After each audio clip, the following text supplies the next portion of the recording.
All right, folks, it's Monday, August 3rd, 2026, and I'm Candace Kelly sitting in for Roland, who's in California at the 13th annual Cedric the Entertainer Celebrity Golf Classic.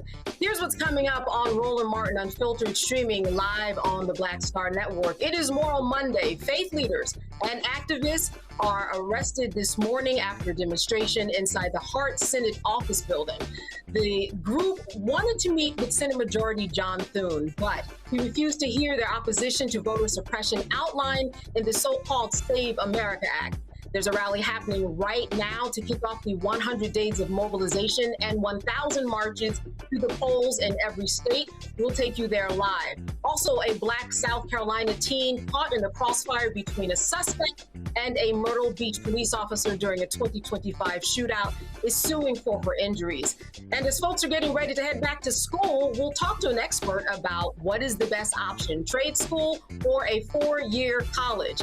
August is Black August, the commemoration dedicated to remembering Black political prisoners in the United States. We'll get into that. And we'll talk to an OBGYN about why Black women are waiting to have babies. It is time to bring in the funk on Roland Martin Unfiltered here on the Black Star Network. Let's go. He's got it. Whatever the miss, he's on it. Whatever it is, he's got the scoop, the fact, the fine. And when it breaks, he's right on time and it's rolling. Best believe he's knowing.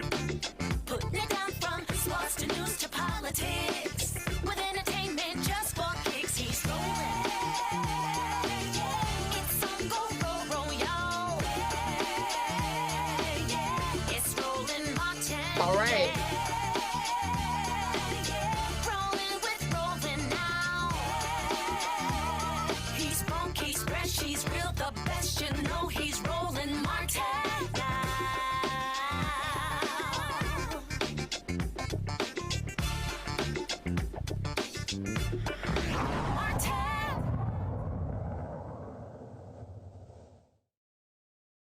All right, it is the final Moral Monday organized by repairers of the breach in the nation's capital before the movement returns to the states. Dozens have gathered at the New York Avenue Presbyterian Church for the Calling the Nation to the Table of Democracy and Vision voting rally. Earlier today, a few faith leaders and activists were arrested inside the Hart Senate Office Building. Senator Majority Leader John Thune refused to hear their opposition to voter suppression outlined in the so-called Save America Act.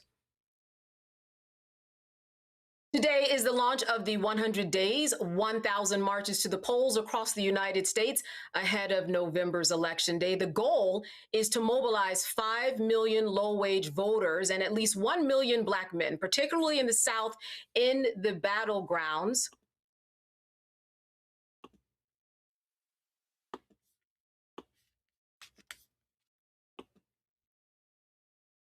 And we're going to go live to that video right now.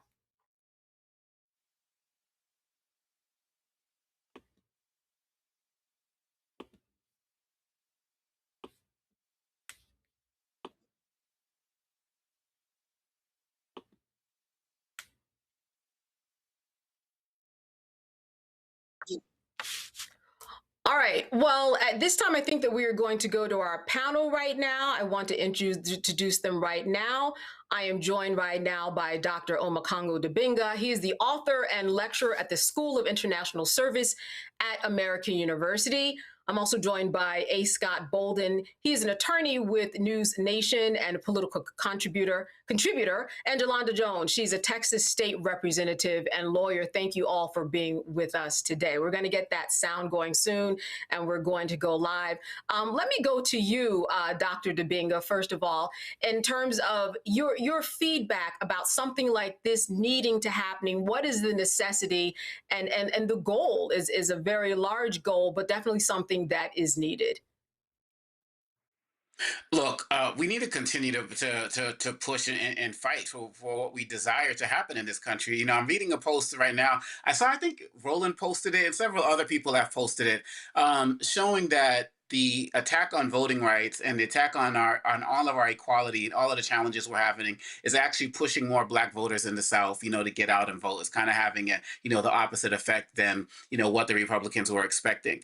And so we have to get to a point where we're not waiting for events like the eradication of the Voting Rights Act and other things to get motivated. We have to stay motivated throughout. When I look at what's happening on Moral Mondays, the fact that Reverend Barber has been consistently doing this, with his health challenges, getting out there for us, getting arrested. We see this happening on a regular basis, and the fact that people like Senator Thune won't even take the time to meet with them, that shouldn't be something that discourages us. That should be something that encourages us to get out there and keep fighting. Because look, when we look at what our ancestors did, the civil rights movement and the like, when when Dr. King and others went to LBJ and said, we need this, we need XYZ, his response was, make me do it, right? I don't really have the power, make me do it. And we have to be able to do that. And so I commend what Reverend Barber is doing, but we have to continue to keep up this fight, not at the Moral Mondays is ending. This is the last one.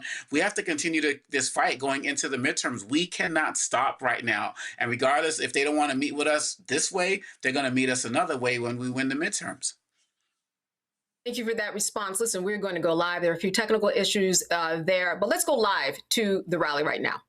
Committee here at New York Avenue Presbyterian Church. It is my pleasure to welcome you all here tonight on behalf of our church's session and pastors. Our head pastor, Reverend Dr. Sarah Johnson Austin, is sorry that she couldn't be here tonight, so she asked me to bring a few words of welcome on her behalf. So please hear these words of welcome from Reverend Dr. Sarah Johnson. Friends, it is my joy, even from a distance this evening, to extend a warm word of greeting to each of you gathered here at New York Avenue Presbyterian Church. Though I could not be with you in person, my heart and prayers are fully present with this moral movement calling our nation to the table of democracy and vision. To Bishop Barber, Reverend Dr. Jackson, Reverend Dr. Broom, and all gathered in our sanctuary tonight, thank you for your commitment to the sacred work of protecting the vote, defending the vulnerable, and insisting that justice roll down like waters. Our congregation stands with you and is grateful that you are gathered in our sanctuary this evening for this important event. Thank you. Thank you, Morgan. We're grateful for the hospitality of New York Avenue Presbyterian Church. And let's give it up one more time for all of our partners, our national and local partners. We are grateful. We will now hear from the Reverend Moya Harris from Sojourners, Ms. Phyllis Bennis from the Institute of Policy Studies, Pastor Doug Horner from the Cleveland, Ohio Prophetic Council. They came all the way from Cleveland, Ohio to be with us today. And then we will hear from the President and CEO of the National Low Income Housing Coalition, Ms. Renee M. Willis. Let's receive them in that order.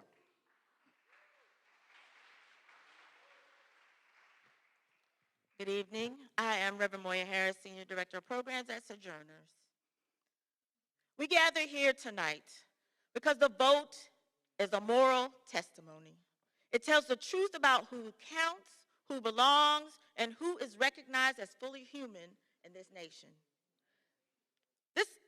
The attacks on voting rights we are witnessing draw from a long history of anti-Blackness that has always feared Black agency, Black voice, and Black power.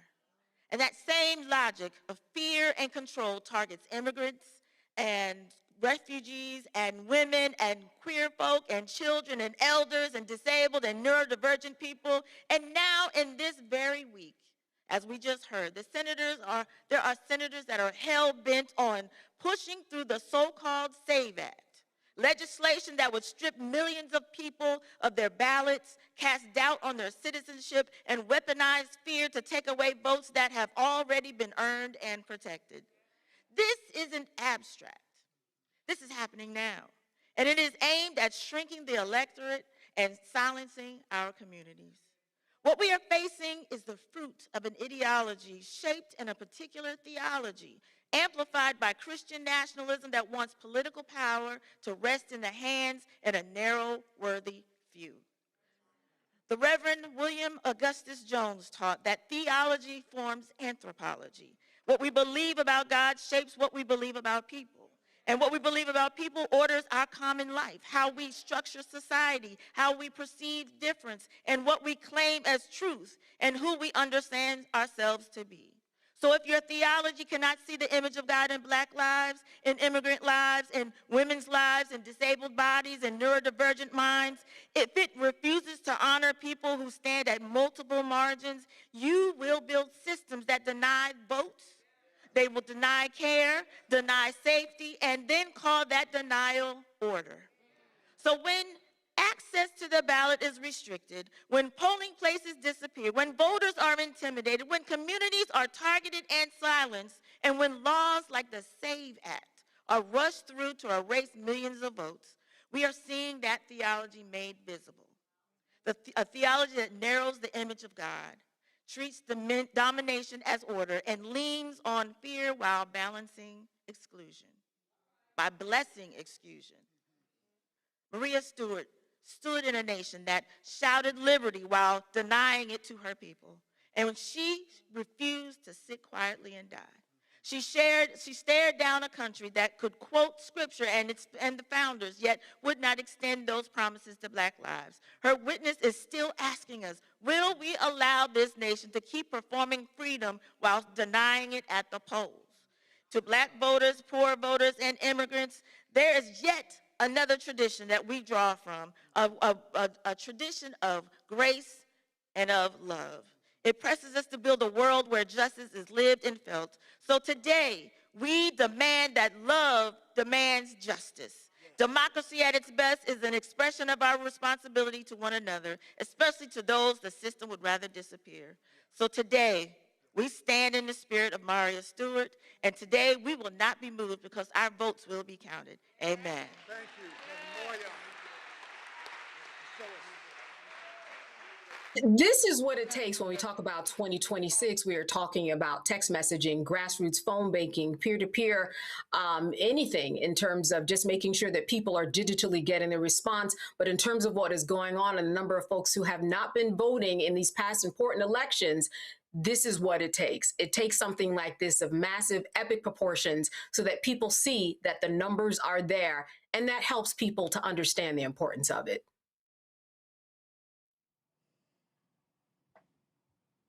Scott. For me? Yeah, that was you, Scott. Yeah, I'm sorry. Forgive me. Yeah, I'm glad you mentioned those other aspects of Moral Mondays. We clearly, our opposition has no morality. Anyone who has faith in God, or anyone who has faith in humanity, anyone that had, as my mother said, good upbringing, would know that our leaders are rooted in immorality. But it's going to take more than the marching and more than the speeches to nationwide in order to solve this issue.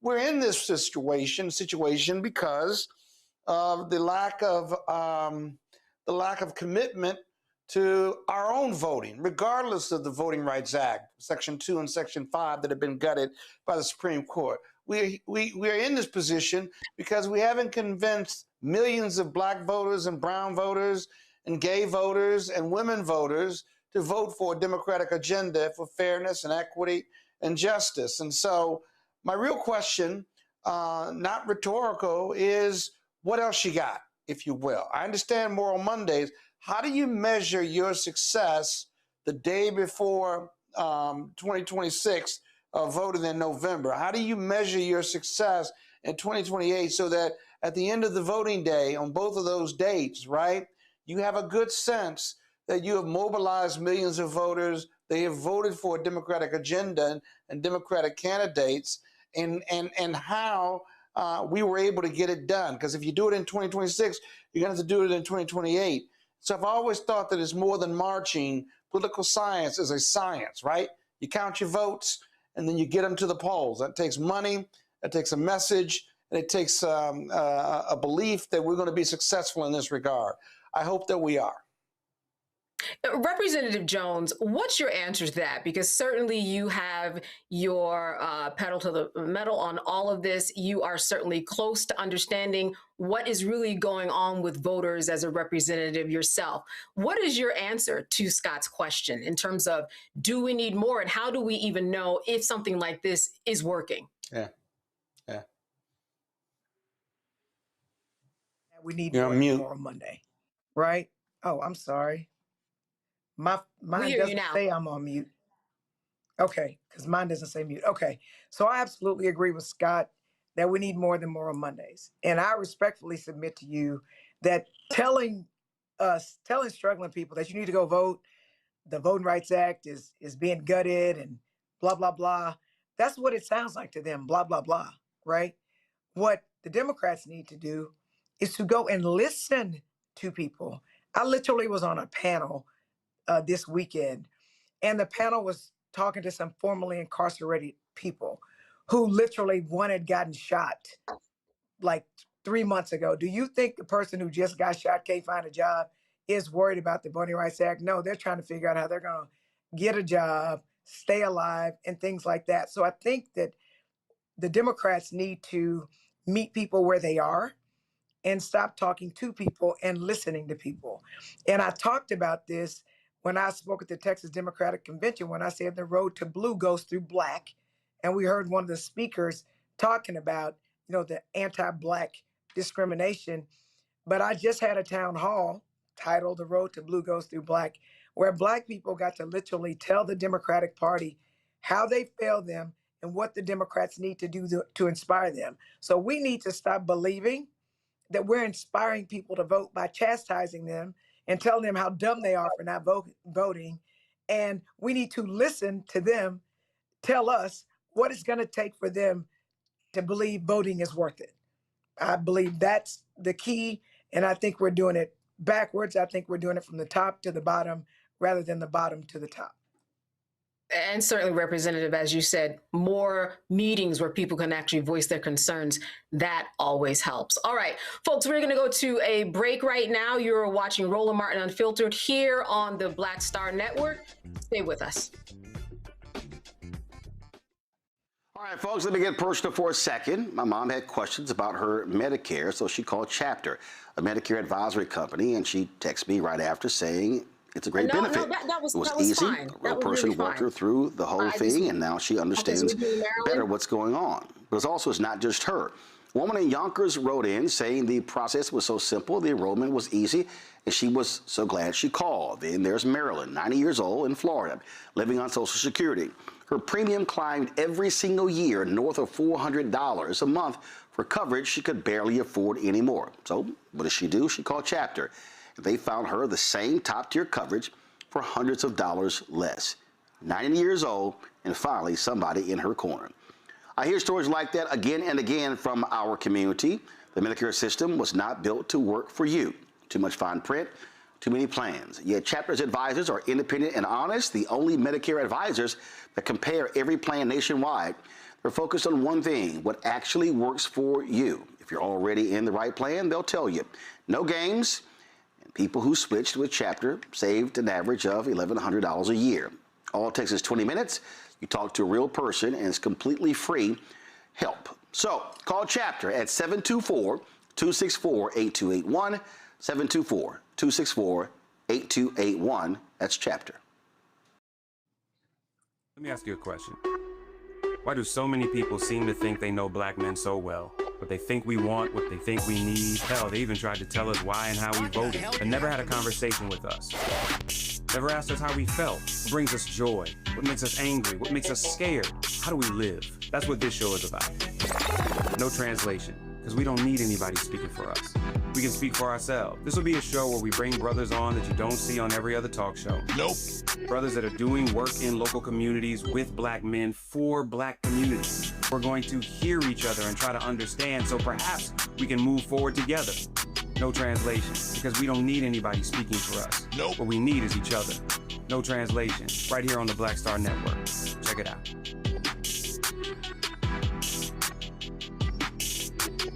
Watching Martin Unfiltered.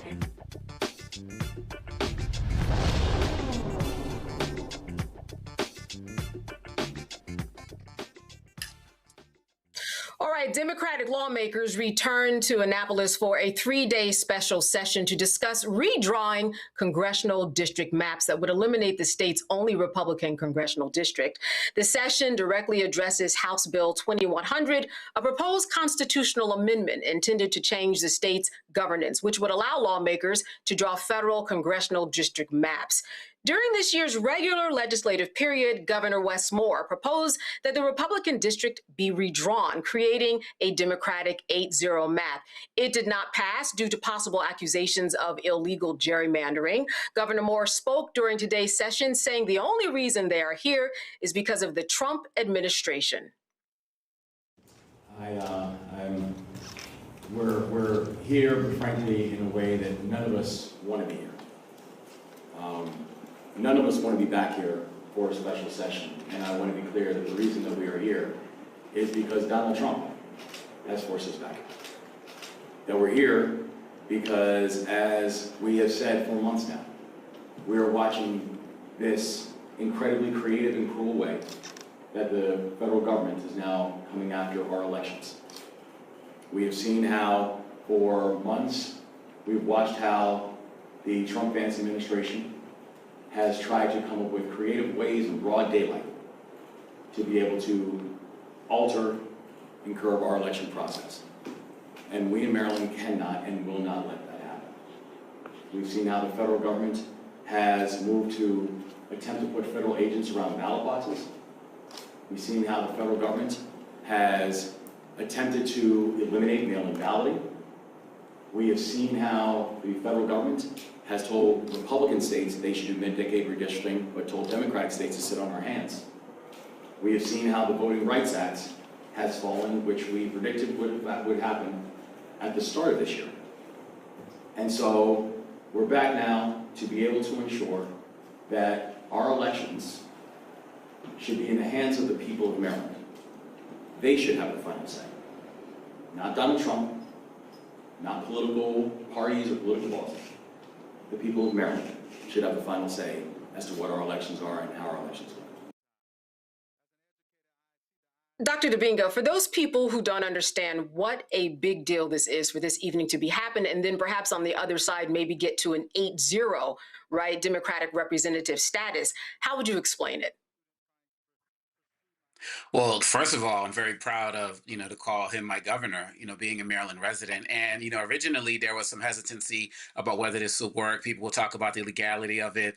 Some were saying if they do it the wrong way, they can actually, help out Republicans, here in Maryland.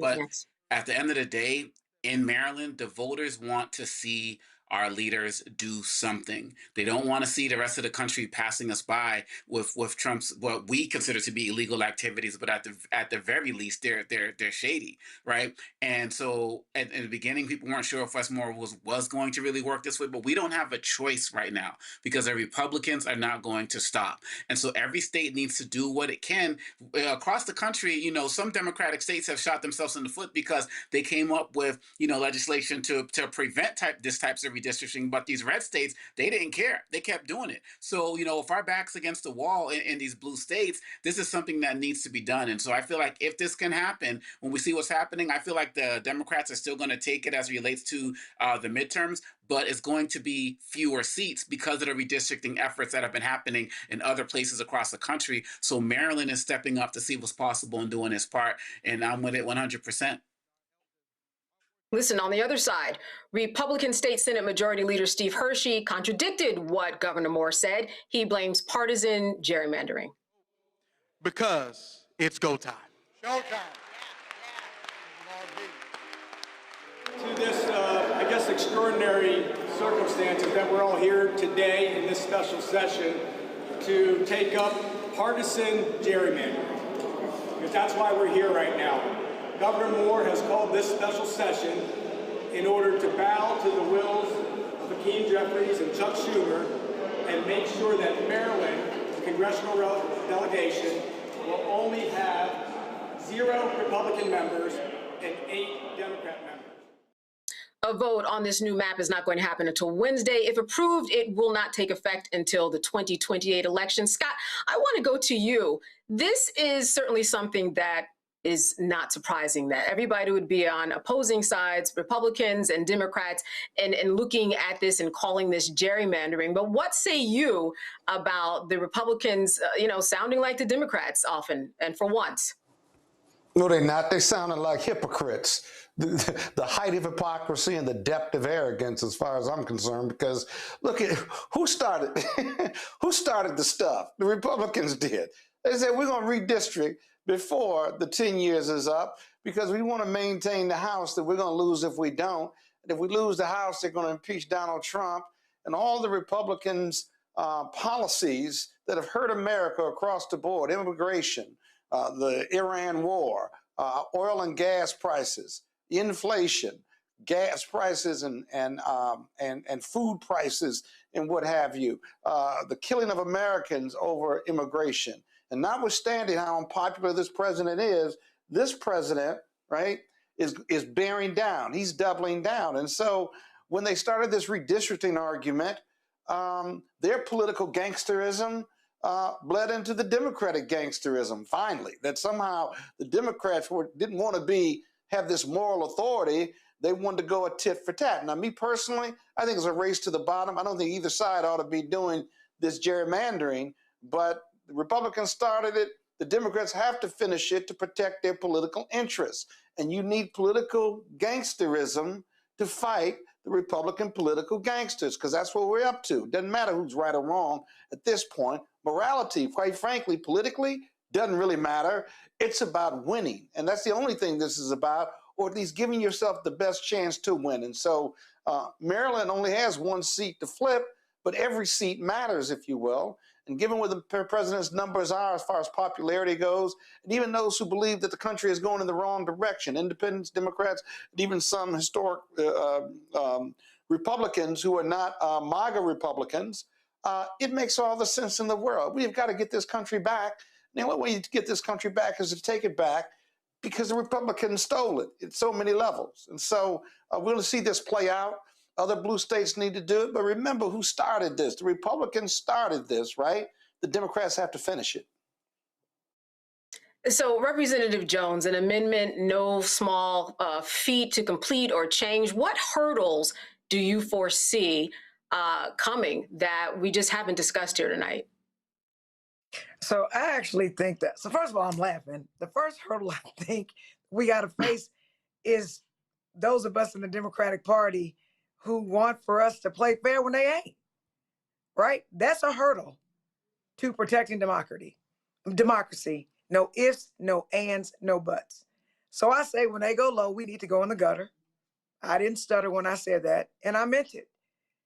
As was said before, they started, we have to finish it.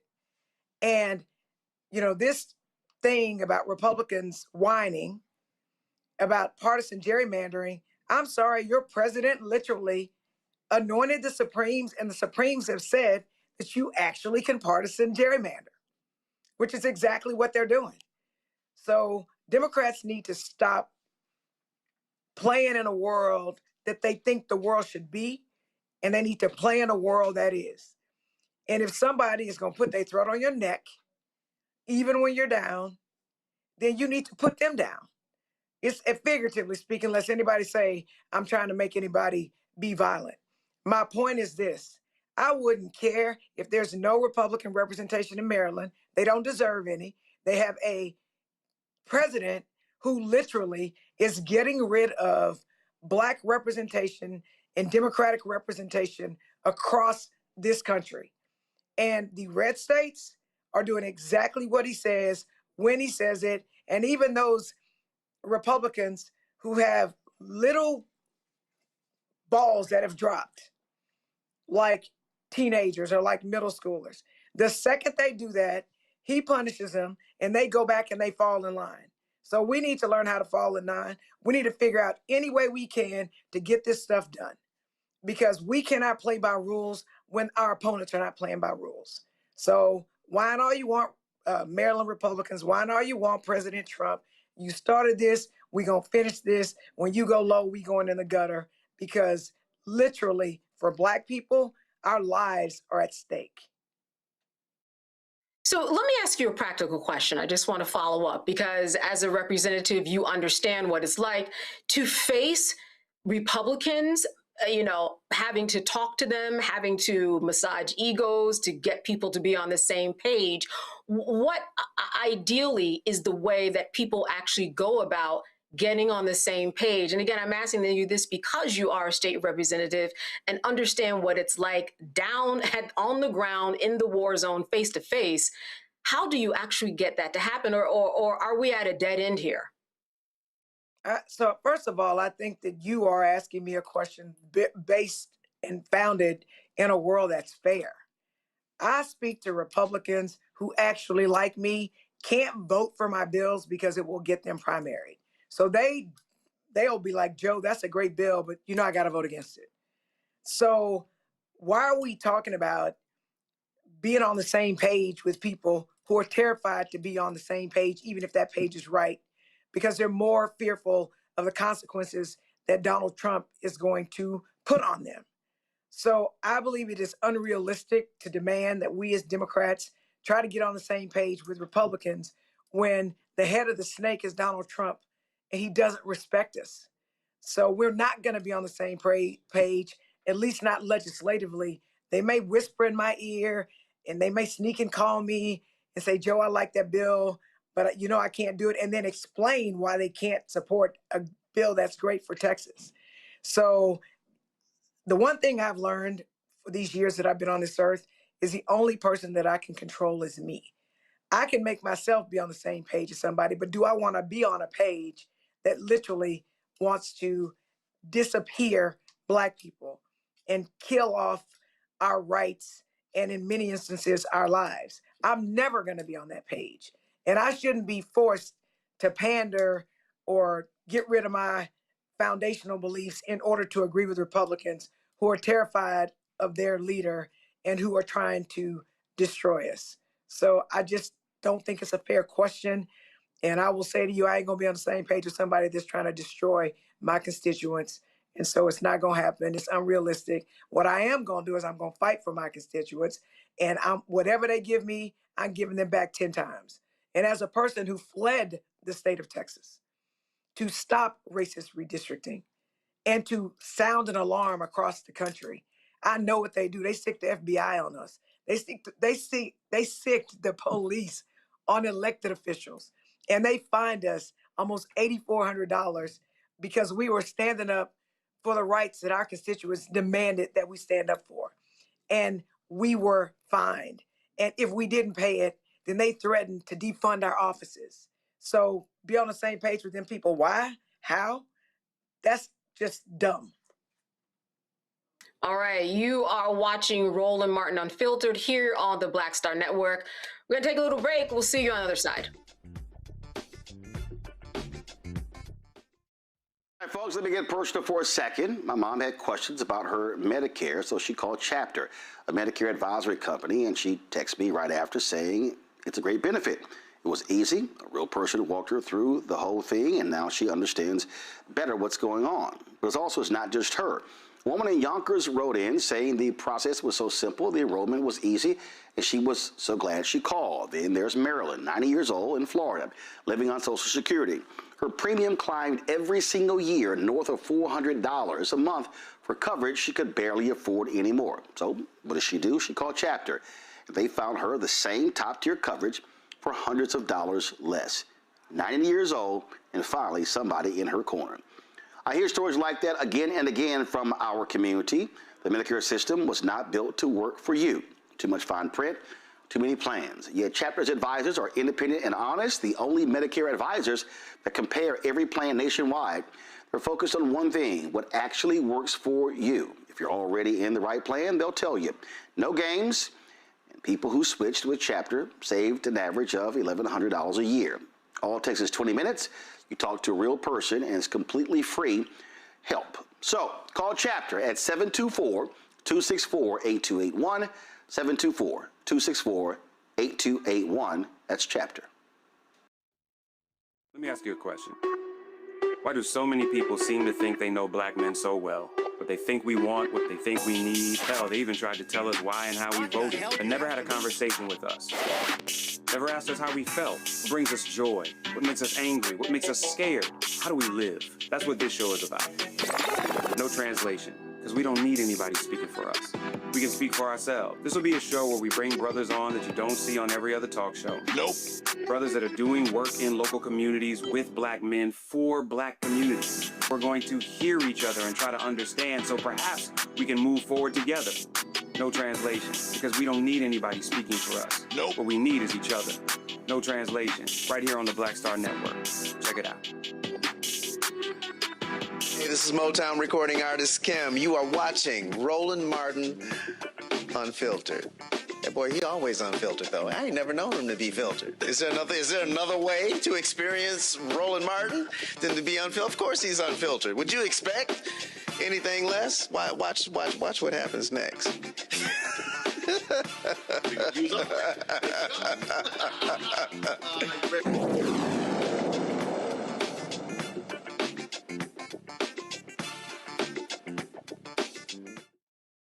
All right, down in South Carolina on April 26, 2025, along Myrtle Beach's busiest strip, gunfire left 11 people injured and 1 teen dead. At the time, they didn't know whose bullet hit whom. One of those injured was Black teenager Serenity Chavis, who was caught in the crossfire between the suspect and the officer Brandon O'Rourke. Dashcam video from Myrtle Beach police shows the moment when 18-year-old Jarius Davis pulls out a gun and fires 4 shots into a crowd gathered on the sidewalk. Within seconds, O'Rourke returns fire, firing 5 rounds and fatally striking Davis. It was later determined that one of those bullets struck Serenity in the leg. Now, O'Rourke did not face any charges related to the shooting, and he is back in uniform. Serenity and her mom are now suing O'Rourke and the Myrtle Beach Police Department for gross negligence, saying that they failed to ensure the safety of bystanders before shooting into a crowded sidewalk. I am now joined by Serenity's mother, Kendra Malloy, and national civil rights activist John Barnett. They're here to discuss the lawsuit. Thank you so much for being with us today. Thank you for having us. You know, Kendra, I wanted to just start with you. How are you doing? I'm doing fine. And Serenity, she's doing okay. Yes, ma'am, she's doing okay. Okay, great. So let's jump into this lawsuit. Let me start with you, John. For people who don't understand what exactly you are suing for, how would you explain it?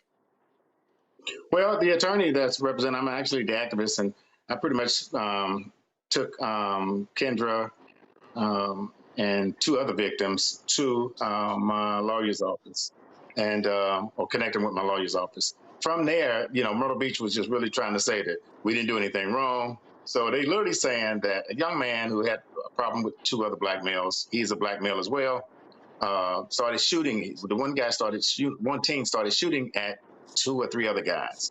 The police was behind the teen that was doing the shooting. So they end up coming out of a coffee shop and they started shooting at the teen. Well, but in front of the teen is people celebrating spring break. So in the end, 11 people was hit by bullets, 11. Myrtle Beach tried to promote the fact that this one teen shot everybody. They knew they did. He said, there's no fault. We didn't do it. The teen did. He shot 11 people before we shot him and killed him. And so we thought it was ludicrous from day one. I began to initiate direct civil rights in front of the police department. And then after about a year, this case is so massive that our law firm, shout out to Charles Hunter and Everidge law firm, they upgraded it and gave it to Bakari Sellers, which is in Columbus, South Carolina, with Strom Law Firm. And he just filed literally today, about a couple hours ago. It's been about a year. It was spring break of last year. We passed spring break again, and now we're here. And you know, hopefully some glimmer of hope will come out of this. I do see that they have the Myrtle Beach Police Department listed that they're suing, and the actual officer that was doing the shooting. All right, so they're suing both parties. Kendra, what were some of the hurdles that you face? I understand that with the webcam, you had to do a lot of due diligence, people in the community, in order to get the truth and to get the webcam evidence even secured. Well, I did a lot of digging. I did a lot of research, and I just applied what I thought as a mother, like force. You know, I'm not going to give up so easily. Something has to be done about this. You know, like justice need to be served. So I teamed up with Mr. Barnett, and you know, he kind of like helped me throughout this whole situation as far as who to talk to, how to talk to folks, how to, you know, push my pressure to get them to release any type of evidence as far as police report, body dash cam, you know, talking to the community, you know, putting interviews out with the news, you know, so that my voice can be heard. John, what's your understanding about the relationship that you have with the police right now in securing evidence? Is it good? Are there hurdles? Is it a little bit strained? How has that been going in terms of communicating with those people that you need to communicate with, whether it be anybody in the DA's office or police? That's a great question. For 2 to 3 weeks, and I would have Kendra on the phone sometime, I was talking to Sled, and I was like, okay, you know, I don't think this guy shot all of these people. There was my other victim that's in Martinsville, Virginia. They actually promised me that they would give me a copy of the bullet that was in his leg. They were able to, you know, retrieve the bullet from his leg. And the doctor wanted to give the bullet to the mother, and then she second guessed it. And so Slade drove all the way from South Carolina to Virginia to get the bullet. Now, they promised me a photo of the bullet, and they never gave it to me. Because I have people in place. I work with 30 lawyers in 20 states. I got investigators. I was going to try to figure out whose bullet it was, and they never gave me that bullet. And so I believe that, obviously, that must have been the bullet that was fired from the officer's gun. That's my interpretation. So, again, relationship-wise, great question. I was on the phone with Sled for 2 or 3 weeks, and then they went silent on me. And we haven't heard in a whole year until now. Total silence. And so that's me. My grandmother used to tell me, may she rest in peace, Miss Fanny. She used to tell me something looks like a snake, something crawls like a snake. At the end of the day, it must be a snake. So we're going to be initiating a press conference next week in Myrtle Beach, just to kind of give people some kind of glimmer of hope. I challenged the fact that the officers was on paid leave for like 3 weeks. I'm like, how they shoot somebody and they on leave?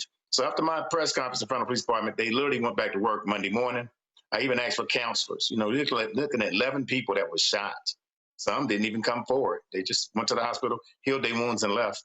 But I'm glad Serenity's doing better. Serenity's been in a wheelchair. She was in a wheelchair for a long time. And, you know, it's embarrassing to go to school and you're 16 years old and, you know, the kids looking at you and you got shot, you know. So there's a lot of counseling and help that she needs. So I try to make life comfortable for her as much as possible. You know, try to make it easy for her. Yeah, Kendra, what has Serenity said about that day that you can help our audience bring us to actually what happened in her own words? Is that something that you can recount? How has she talked about that day? It took me a while to get Serenity to talk about it. You know, she was in a lot of stress, afraid of crowds, you know, not wanting to talk much. But that particular night, like, now that it's been a year, Serenity talks. She has not forgotten that night. She explained to me her story is still the same. I was hanging out with my friends. Like, Mom, I'm not going to forget the officer that shot me. I can recognize his face. Like, that still plays over and over in my head. It turned from a night of having fun to now you're fearing for your life, you know, because you're running and an officer, someone that's supposed to protect and serve the community, shoots you. So how do you supposed to deal with that? I got her talking to therapists, things that she talk about that I can't disclose, but she still deals with this over and over and over again. Yeah, and all of that talking and getting the community involved and posting, this is why you're getting the traction that you are getting. I want to bring my panel in on this. Representative Jones, a question for one of our guests. So even though I'm a state representative, I'm also a lawyer. and I know standard operating procedures when police are shooting. And if what I heard is true, which is that the officers were behind the shooter and the spring breakers were in front of the shooter, do you think it's common sense that if you miss the target, that you have a whole bunch of other people that could die? Or for that matter, if you hit the target and the bullet goes through the target, there are all these people that the police officer could hit. Do you guys think that's like common sense? And is that a part of the lawsuit, if you know? That's a great question. I told one of my friends a couple of days ago, I said, if this was NASCAR, I don't think he'd shoot in the car. I mean, he wouldn't shoot in the crowd. I don't think he would do that. If this was NASCAR, if you know what I mean. So in saying that, ignorance, part of one of the bullets in the lawsuit is recklessness. You know, he's been reckless, endangering the lives of others. But you know what's most appalling, my sister, is that they did this whole little video in the news like they didn't do anything wrong. They did these diagrams and all of this, showing one body cam and one dash cam when I know there was more police cars out there. This is a big thing every year. Police is heightened. Over 100 state troopers come from across the state of South Carolina just to target, quote unquote, us. Let's just keep it real. They basically call in 100 state troopers for us during spring break, during bike week. So this is, you know, Myrtle Beach at one time was labeled the worst beach in the country, number 3, I think. So to your point, no, he just seen someone shooting, pulls out his gun, and just started shooting. Rest in peace to Walter Scott. Rest in peace to Trayvon Martin. Rest in peace to people that they think it's so easy just to pull out a gun. Rest in peace to Sean Bell, shot 51 times the night before he's supposed to get married. Rest in peace to Jonathan Farrell in Charlotte, one of my other cases that I worked on. Got shot 9 times for knocking on a white woman's door. You know, I'm still asking, does Black Lives Matter, especially at Myrtle Beach during spring break? Let me drop this on you. Old wise man once told me that it takes 8 seconds for you to remember something good in your life. He said, but it takes 2 to 3 seconds to remember something bad. So if I ask you, where was you at 22 years ago on Thanksgiving Day, you probably couldn't remember. But if I ask you, if you ever been shot by the police, you ever been pulled over by the police, was you touched inappropriate, it would take less than 2 to 3 seconds. I close in saying this: Serenity won't forget these 2 to 3 seconds of getting shot in her leg.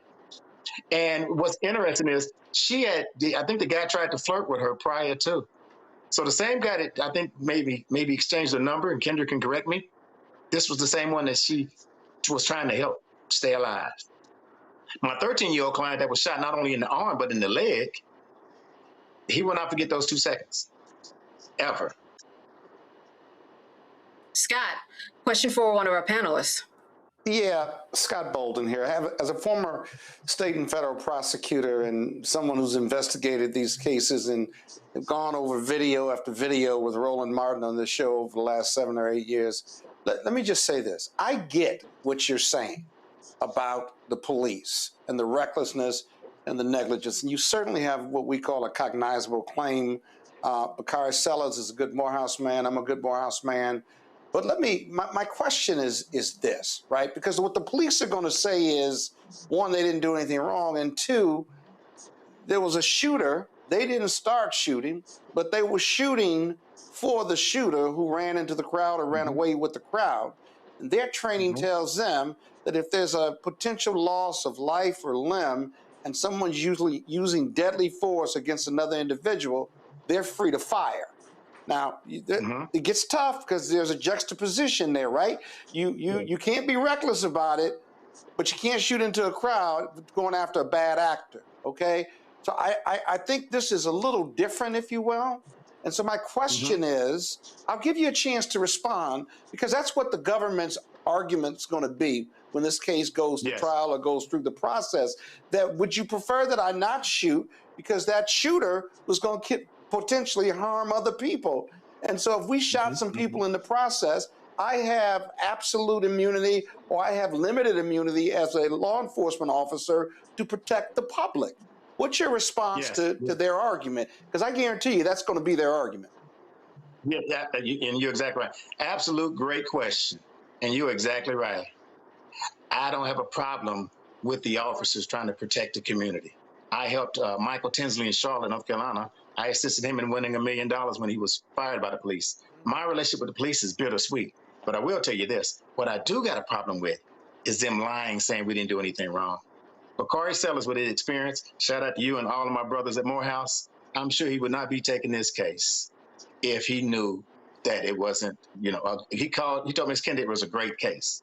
So my point is, I'm not against the police. If someone tries to break in my home right now, I'm calling 911, which is the police.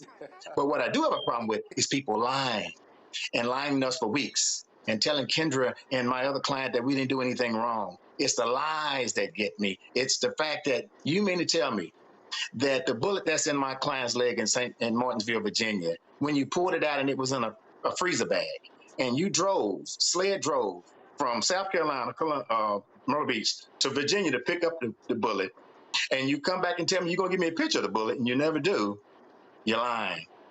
And that's the challenges I have with the case. I'm pro getting the police to help us, but I'm against someone that lies like a snake. That's my problem. Yeah. No. I agree. All right, Dr. Dubinga, a question for one of our guests. Yes, my question is for you, Ms. Malloy, and it goes off of something Mr. Barnett said. He said that some people who did get shot that night went to the hospital, got, stitched up and kind of went on their way. What is it about you that said, I can't stop here, more needs to be done, and my child is just not going to be looked at as some type of throwaway? What led you to keep pushing this when some others just went about their business and moved on? Good question. I'm going to stop here because of the trauma that was done to my daughter's leg. When I first arrived at the hospital, they told me they would have to amputate her leg, meaning cut it off. She's 15 years old. Who wants to go through that? It could have happened to anybody else's child, but with my child at 15 who was enjoying her spring break vacation and this altercation happened, my daughter sustained a 10-hour surgery where she had to reconstruct her leg back, meaning she has metal, she has all types of things in her leg to help her walk again. So that's my dramatic matter when it comes to my child. The other kids that were shot, it's sad, they didn't sustain the trauma that my daughter sustained. My daughter sustained trauma that took a while for her to get used to walking on her legs again, to adapt back into being around crowds, to adapt to being back in school, something she has to deal with for the rest of her life. Even her doctor spoke and said this is a pain that she would deal with for the rest of her life. She will forever walk with a limp. So that's why I can't stop. I won't stop at this matter. I will not stop. I'm going to push until something is done. Most importantly, it's the lies that has been told about this case from Myrtle Beach Police Department. John, let me jump in here and ask you, what are the next steps? You mentioned that the lawsuit was filed just today. Do you have a timeline? What are your expectations? Well, one thing I've learned historically, fighting civil rights for about 17 years, is that pressure bust pipes. And that I assisted Shankrella Robinson. And at one point, a local activist had said that her case wasn't trending anymore. So I began to send pink envelopes to Joe Biden and to Mexico. And the next week, a great attorney named Ben Crump called us. And the case was resurrected. And the case is now being seen in the Department of Justice. So I think our job is to make sure, just a few weeks ago, we were talking about Cyrus, a young Black boy who went into a store and got some water and ended up dead. Just maybe a month ago, we were talking about Carmelo Anthony. And I learned from another wise activist, you may know his name, Minister Farrakhan. He said that they killed Trayvon Martin, they give us a Trayvon Martin Foundation, put a pacifier in our mouth, and we rock us back to sleep.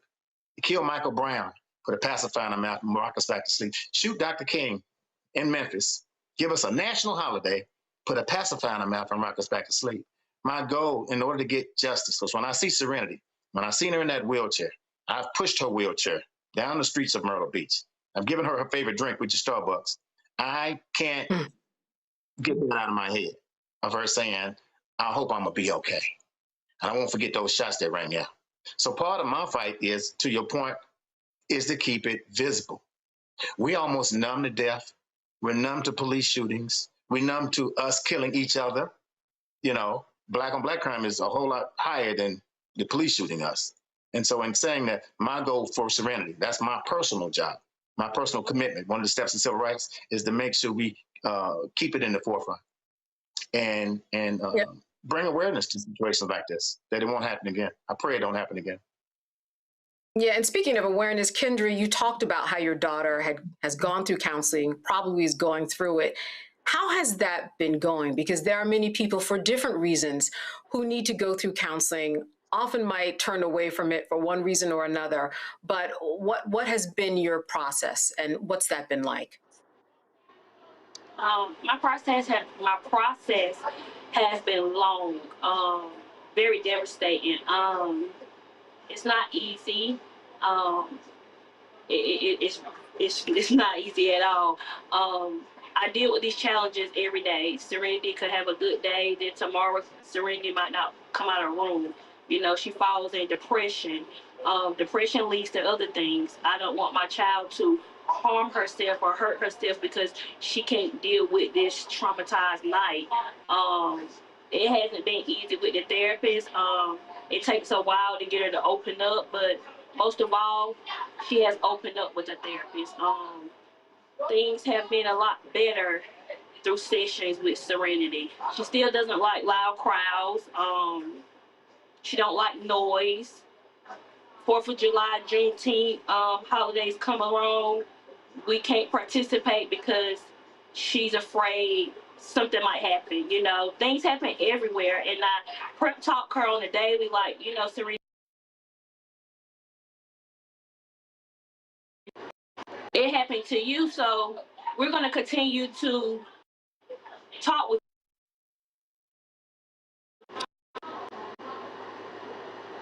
All right, we're having a few technical difficulties. I want to thank Kendra Malloy and John Barnett for sharing this story. Keep us posted, and please send our regards to Serenity from the Roland Martin Unfiltered. Now, just a quick note, Bishop William Barber II, President and Senior Lecturer of the Parish of the Breach, is now speaking from New York Avenue Presbyterian Church in D.C., and we're going there right now. The hour has already come for us to wake up. And this directly speaks to the now. It rebukes political complacency and demands immediate, wide-awake action in a time of crisis. We won't pray our way out of this. We must pray, but we got to put some legs on our prayers. We won't wait our way out of this. Just waiting things gonna change. No, they will not. They only will change if we do the kind of waiting like a waiter in a restaurant, if we serve and we move and we give. In the testimony circle of my faith tradition, the elders, the mothers, and the saints way back yonder often lean back, Cheryl. They clear their throats some nights when things were rough, when the weight of history was on them, and from their bones they would holler in the church, if we ever needed the Lord, we sure do need him now. But today I want to step into the tradition of the hip-hop artists, and I want to sample from that sacred tradition, because when they said it, they didn't just mean they were going to sit down and do nothing. In my tradition, I want to scratch the record a little bit. And I want to scratch the record of our political complacency. I want to drop the beat of historic urgency. And I want to remix the testimony for this hour and suggest if we ever needed to vote, we sure do need to vote now. particularly if you understand that voting is not something some human being gave to you. We've learned in this movement that the word vote in Hebrew is call. It's the same word as voice. And in Isaiah 58, where the Bible says, lift up your voice like a trumpet, in Hebrew is call shofar. Lift up your voice like a trumpet, or lift up your vote like a trumpet. And for us, the right to vote isn't casual, it isn't abstract. It's a right born out of deep struggle. Somebody say, there's blood on it. There's blood on this right to vote. Blood on it, and baptized in the blood of sacrifice. And the blood still speaks. Voting is a holy gift from the God of justice. We're not animals. We can make a decision. We can choose. We can orchestrate. My brothers and sisters, it was 2,626 years ago when God had his prophet Micah look at the empire, look at every nation and every politician and say, if you really want to please God, you must do justice and love mercy and walk humbly before your God. It was 2,026 years ago when God's son, as I call it, Jesus of Nazareth from the ghetto, stood up in the ghetto, stood up and declared that the least of these, the poor, the marginalized, the sick, and the excluded, can never be an afterthought if you want to be a great nation. But you don't have any right, Danielle, to sit at 1600 Street, Pennsylvania Avenue if you can't go to Jackson and taste that nasty water down there. You don't have the right to be in the Senate if you haven't been to Cancer Alley. People are dying in Louisiana. You don't have the right. The poor and the broken must not be an afterthought, but must be at the center of public policy. And we must never forget what I call the roll call of the blood and the ballot. There's a roll call. Think for a moment about where we are on the timeline of history right now. When you look at the calendar of our struggle, you will understand why, if we ever needed to vote, we sure do need to vote now. Look at the clock for me, if you will, for a moment. It's been 407 years since the first ship landed in Jamestown, Virginia, to bring 20 stolen Africans and put them in the worst kind of slavery the world has ever known, chattel slavery, because not only were you a slave, you were considered no longer human. It's been 256 years since Crispus Attucks, a black, white, native man, became the first casualty, dying on the cold cobblestones of Boston, fighting for freedom of a country that didn't even recognize him as a human. It's been 250 years since the signing of the Declaration of Independence, a thing that was signed, but its truths that it recognized were already flawed.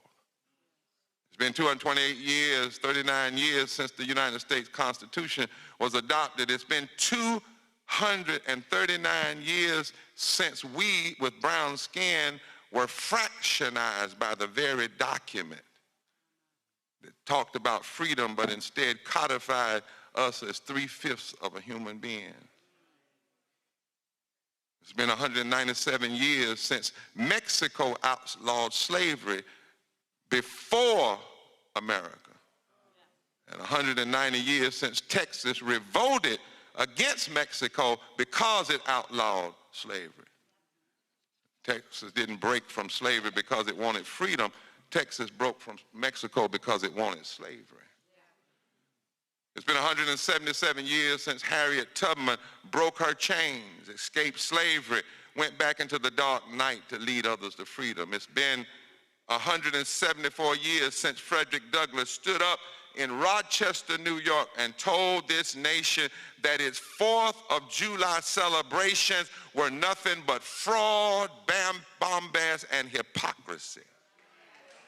until America did right by the sons and daughters of slavery. And sadly, we could say that again today. It's been 163 years since the signing of the Emancipation Proclamation that did not free the slaves, but freed those only in states of rebellion. And the trick of the matter is, if the state just stopped rebelling, they could have kept their slaves. It's been 161 years since the first gun was fired in the Civil War. It's been 150 years since the ratification of the 15th Amendment that declared the right to vote could not be denied or abridged. It's been 132 years since the violent coup d'etat and race riots of Wilmington, North Carolina, where white supremacists went in a church like this and cooked up a plan to overthrow a democratically elected fusion government to crush black and white fusion political power.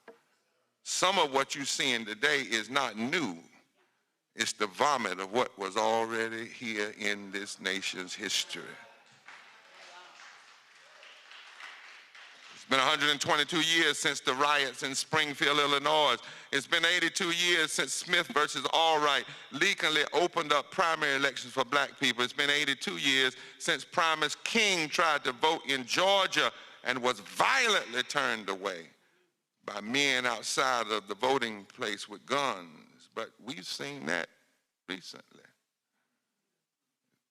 It's been 72 years since Brown versus Board of Education declared that segregation was unconstitutional. It's been 71 years since the brutal mangling murder of a 14-year-old Emmett Till on August 28th, which would later become the same day as the March on Washington. It's been 68 years since students from North Carolina A&T sat down at a lunch counter in Greensboro, but they were also students from Bennett. And the women from Bennett actually came up for the idea before the brothers at A&T. It's been 62 years since Fannie Lou Hamer stood up before a nation after she was almost beaten to death by two black men that were told, beat her or you die, after she had polio, after she was sick in her body, and she said, I'm sick and tired of being sick and tired. It's been 65 years since Dr. King stood before the unions of this nation and gave us a roadmap and said that the only voting bloc capable of fundamentally transforming America would be for blacks and organized labor and poor whites and working people and Latinos to come together and learn how to work together and stop allowing people to divide us. It's been 63 years since Medgar Evers was gunned down in his own driveway in Jackson, Mississippi, the same night that the plan was for two other young black civil rights leaders to be killed, and the same night that Kennedy announced he was going to push forward the Voting Rights Act, the Civil Rights Act. It's been 63 years since the March on Washington for jobs and freedom, not for fellowship and fun. It's for jobs and freedom. They wanted to raise the minimum wage by 25 cents and index it with inflation. They wanted more money from public education. They wanted a full civil rights bill that also would include voting rights. It was not just a march for one person to do a speech. 63 years they marched because they had a piece of legislation, but we forget that at the end of that speech, Dr. King said, go back to Mississippi. And the speech was not have a dream anyway. It was normalcy never again. It's been 63 years since 17 days after that march, dynamite ripped through the 16th Street Baptist Church and killed 4 little girls. And Dr. King said, and yet those 4 girls still have something to say to us. They have something to say to every racist that spews their racism. They have something to say to every politician that hides behind order rather than change. They have something to say to every black minister that refuses to get involved. They have something to say to all of us. It's been 61 years since state troopers beat peaceful marchers on a hot asphalt of the Edmund Pettus Bridge on a Sunday morning. And the blessing of it was were such storms in the nation that day that most folk were inside looking at the TV. They were actually. All right, and that was Bishop William Barber, the second president and senior lecturer of repairs of the breach. He was speaking from the New York Avenue Presbyterian Church in Washington, D.C. Do you want to continue to watch him? We are going live with him and continuing to be live with him on the Black Star Network. All right, we're going to be back after a break here on Roland Martin Unfiltered. Stay with us. All right, folks, let me get personal for a second. My mom had questions about her Medicare, so she called Chapter, a Medicare advisory company, and she texted me right after saying it's a great benefit. It was easy. A real person walked her through the whole thing, and now she understands better what's going on. But it's not just her. A woman in Yonkers wrote in saying the process was so simple, the enrollment was easy, and she was so glad she called. Then there's Marilyn, 90 years old, in Florida, living on Social Security. Her premium climbed every single year north of $400 a month for coverage she could barely afford anymore. So what does she do? She called Chapter. They found her the same top-tier coverage for hundreds of dollars less. 90 years old, and finally somebody in her corner. I hear stories like that again and again from our community. The Medicare system was not built to work for you. Too much fine print, too many plans. Yet Chapter's advisors are independent and honest, the only Medicare advisors that compare every plan nationwide. They're focused on one thing, what actually works for you. If you're already in the right plan, they'll tell you. No games, and people who switched with Chapter saved an average of $1,100 a year. All it takes is 20 minutes. You talk to a real person, and it's completely free help. So call Chapter at 724-264-8281, 724-264-8281. That's Chapter. Let me ask you a question. Why do so many people seem to think they know black men so well? What they think we want, what they think we need. Hell, they even tried to tell us why and how we voted, but never had a conversation with us.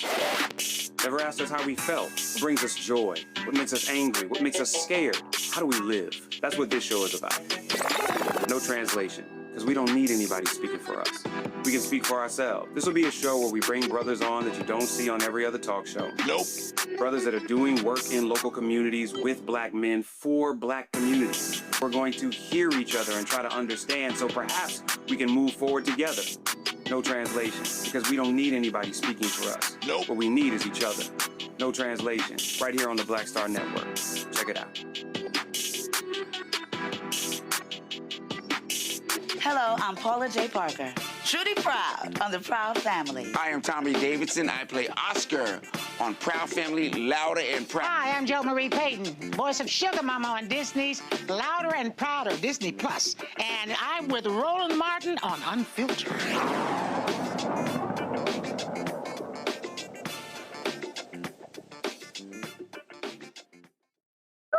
All right, for some time now, we've been talking about the rising costs of education and cutbacks on federal financial aid. All of this student loan debt has some students thinking that college is out of reach. Trade schools and community college certificate programs, they typically cost far less than any undergraduate degree. So the question is it trade school or should you go to a four-year college? Joining us now to help us answer this question is Elena Harper. She is the executive director of One Goal New York City, NYC, a national organization that partners with high schools and low-income areas to provide college and post-secondary career advising. Elena, this is a hot topic. Thank you for being on with us tonight. I'm so glad to be here. Can you hear me? Yes, I can. Thank you for that check-in. So listen, the general question, as we know, that people are trying to make is, should they go to a trade school, or does it benefit people more to go to a four-year school? Do you have a general answer for that? It's such an interesting question because it has been debated for a long time. My general answer to that is that it really depends on what you want to do. It is true that for many careers, four-year schools are still the best way to go, but the number of jobs and the availability of jobs for our credentialing, our certificate programs, and sort of some of the barriers to achieving those four-year degrees make it such that for young people, if they want to do certain career paths, it actually could make more sense to go to a trade school or credentialing program or straight to work. Yeah.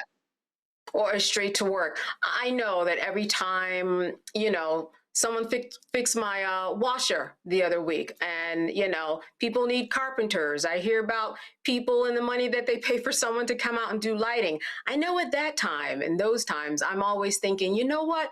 A trade school is a good way to go, because when it comes to AI, there's not a robot that's coming here and fixing my washer, right? So are there That's certain right. areas, yeah, are there certain areas, fields that you will tell students, why don't you look here, because this is going to be a good way to go with AI and everything? Are there fields that you would recommend for people at this time? That's a great question. I think that I would just say two things to that. One is there are lots of jobs, you're talking HVAC, you're talking construction, you're talking, um, electrician, plumbing, all those things. Yes, for sure, AI is not coming for those jobs. Um, and I would say AI also, I think we kind of have a little misnomer on that. I think AI isn't coming for all the other jobs either. Really, we're going to be doing AI to become more efficient, but we're going to be taking that kind of like human plus approach, right? We're going to be using AI, but what is going to become even more critical for all of the other jobs, in addition to the ones you're talking about, is going to be the critical thinking, how we understand the information and can sort of synthesize that information to make it useful in the context that we're working in. So I think it's both. I think there are places in which we know there are going to be good jobs. There's coming in the next, we can definitely make sure students and young people are aware of that. And also we need to make sure that we are teaching those critical thinking skills such that even if AI takes on some aspects of other roles, our young people know they are still a value add, an asset in any situation, even if the job is made more efficient by AI. Yeah, that critical thinking is very important. It's often skipped when we talk about AI. What are your thoughts about, when we talk about technology and computers and AI and anything that has to do with this digital media age? I have read a lot of headlines about students who have graduated from college, and what they're studying is old, and what they feel like what they have learned is old, because while they were in college, when it comes to anything having to do with technology, is moving at light speed, and the two were never keeping up with each other. Have you heard that in this world of computer science and technology, that it's really difficult for the real world to not completely outpace what's going on in a college setting? I was telling one of our students the other day that cell phones didn't even exist until I was on my way to college. So when you talk about technological advancements over the last, I'm going to say few years, to not age Sure. myself, you're really talking about that rapid pace. And I think this is where as institutions, as organizations, as mentors to young people, we have to help them realize it is always true. We were just listening to Reverend Barber give his talk. It was always true that people, even when in college, were doing things beyond what was happening inside the walls of those classrooms. And that is true today. And keeping up with and learning and getting exposed to some of the technological advancements and the AI advancements is one of those things that, like, institutions are slow to move, and so young people are going to have to do some of that work on their own, regardless of if they're in, a four-year school, a credentialing program, or certificate program. It's always going to be that we have to do additional work beyond that. Yeah, absolutely. Now, when we talk about trade, we are often talking about somebody actually, using their body more, right? They're not sitting behind a desk. When people get older, let's say they are a carpenter or a plumber, or they work in, automotive, and the body gives, right? The knee starts hurting, the back starts giving out. What's your advice in terms of people who are thinking, I want to go to trade school, but what if something happens to me physically? There goes my business. Can that be transitioned, those skills, into some type of sit behind the desk managerial job? Because often the body will give out. I mean, 1,000%.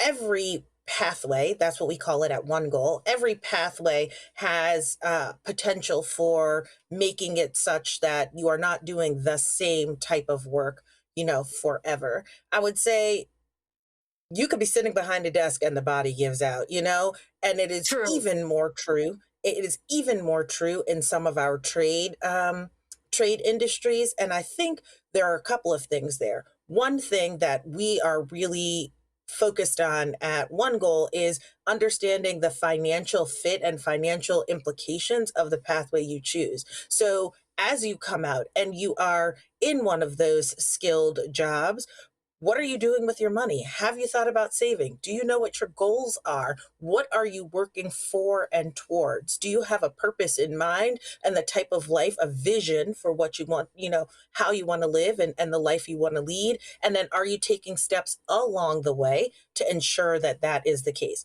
Because often there are, and I mean, if I could talk to my parents right now, they would tell you this. I came out of college and went straight into being an educator, a teacher, public school teacher. And they talk to me now about the choices I made with my money and what I was doing at that time. And I think those are the conversations we need to be having with young people now, because the body will give out and we always need to have some sort of plan, additional plans, a contingency plan, A, B, and probably C. Absolutely. Now let's talk about money specifically. What is the advice that you give? Because what we've been hearing from students, because college and these stories have been hitting the headlines for many different reasons, people are talking about the cost of college, $60,000. Some colleges are $100,000 a year. For that student who doesn't have the money, how do you explain to them what type of financial debt they are taking on? And maybe other opportunities that they might have not to have that debt. I mean, if you work at Starbucks or Walmart, Target, I mean, they do have plans where you can work and they pay for it. I'm just wondering, what are students' options who don't want to be encumbered with loans, because that interest rate is a killer. I can tell you that firsthand experience, or people who just don't have the money. What do you explain to them? I think that's a great point, that there are lots of ways to find opportunities to get those costs covered, or at least in part. Often, if you work in certain areas or go into certain fields, there are additional scholarships and things. But I think fundamentally, what we talk about at One Goal is that you have to choose a pathway where the financial fit of that pathway is part of making sure you are in a quality seat, you are in a program, in a pathway that's going to serve you. You have to know not just what you're academically capable of, but what your interests are, what your values are, the personal fit. You also need to understand the financial fit, and potentially you might make different choices depending on if you have, are singularly focused or you have other responsibilities that you need to be thinking about. And you want to go to those places where there are going to be additional supports once you get on a pathway, because part of the reason college is so expensive and the conversation that folks are having is because so many students don't actually persist and complete. And so they're left with their hand in the bag without something that is transferable. And the costs have to come down, right? So it's you have to be thinking about it for yourself from your own point of view. And we as organizations and institutions need to be setting ourselves up to make it more affordable. I'm lucky to be, I know you talked about my role, but I'm lucky to be here in New York, where we have one of the best state university and college systems for 2-year and 4-year schools. And so, I was just with the chancellor of SUNY, and I think he was saying that a year's tuition at a SUNY school on average is $7,000. That is still unattainable for some people, but there are a lot of people for whom understanding the quality of the schools, the programs that they have, and that financial fit might make it a better fit or better choice for them than going somewhere else. Because you really need to be where your expertise are going to get honed the most, and that might be at the most well-known school, but it might also be at a school that focuses on that very topic. Right, and that really makes you do better and more complete in the long run. I want to go to my panel. Dr. Debinga, a question for Elena. Thank you so much for this incredible work that you're doing. One of the questions I have is, sometimes when I'm talking to students, as a professor, I'll say to them, really at the end of the day, no one's really going to ask where you went to school, right? Do you feel like that makes a difference nowadays? Like, should students still be looking for the school with the prestigious name, the Harvard, the Princeton, the Yales, and risk, going into debt and so on and more debt because they're going to come out with the big network, that could possibly help them deal with that? Or does it really just make sense to go wherever your budget can take you and then build from there? Does that network still really matter in this day and age with all of the problems that you're talking about financially happening? It's such a complicated question because there's this research out there that I learned from being at a session with young people. Microsoft actually looked into this research that says 80% of people get their jobs through their network. So on the one hand, and that's like feels reasonable to me because that is true for a lot of the people that I know that, through connections, they got their roles. But I think that it's not necessarily the name in that way. No one asks me where I go to school, where I went to school, and I also don't offer where I went to school. What I am talking about is, was the training that I got, the program that I got, the best one to set me up to do whatever the thing is I'm trying to accomplish?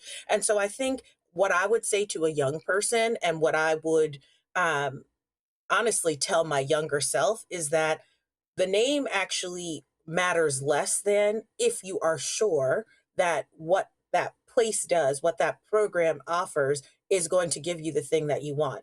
Like what I didn't do when I was young, and I wish I had, and we have our students in One Goal doing, is like researching what are the jobs that the folks coming out of this major that you want to be in, or this program that you want to be in, what are the jobs they are getting? How are you paying attention to that? Because that is not the way I approached my own educational career.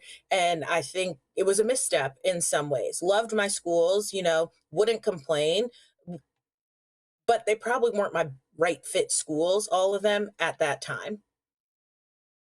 Representative Jones, a question for Elena.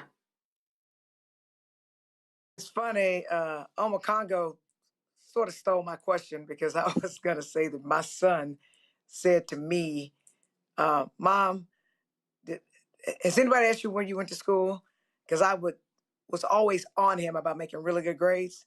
Or Mom, does anyone care that you graduated magna cum laude? And I was like, come to think of it, no one's ever asked me that. So that was the question. But congratulations, well done. I will, but it don't matter, right? But what I will say is this: I have a lot of young people working in my office. My summer internship program are college kids who happen to be from Houston who come in. And literally, they have said to me, like one of the young ladies who's an intern is in college. She wants to go to law school. She's stressing about how she's going to afford law school or how she's even going to stay in college because of how much it costs.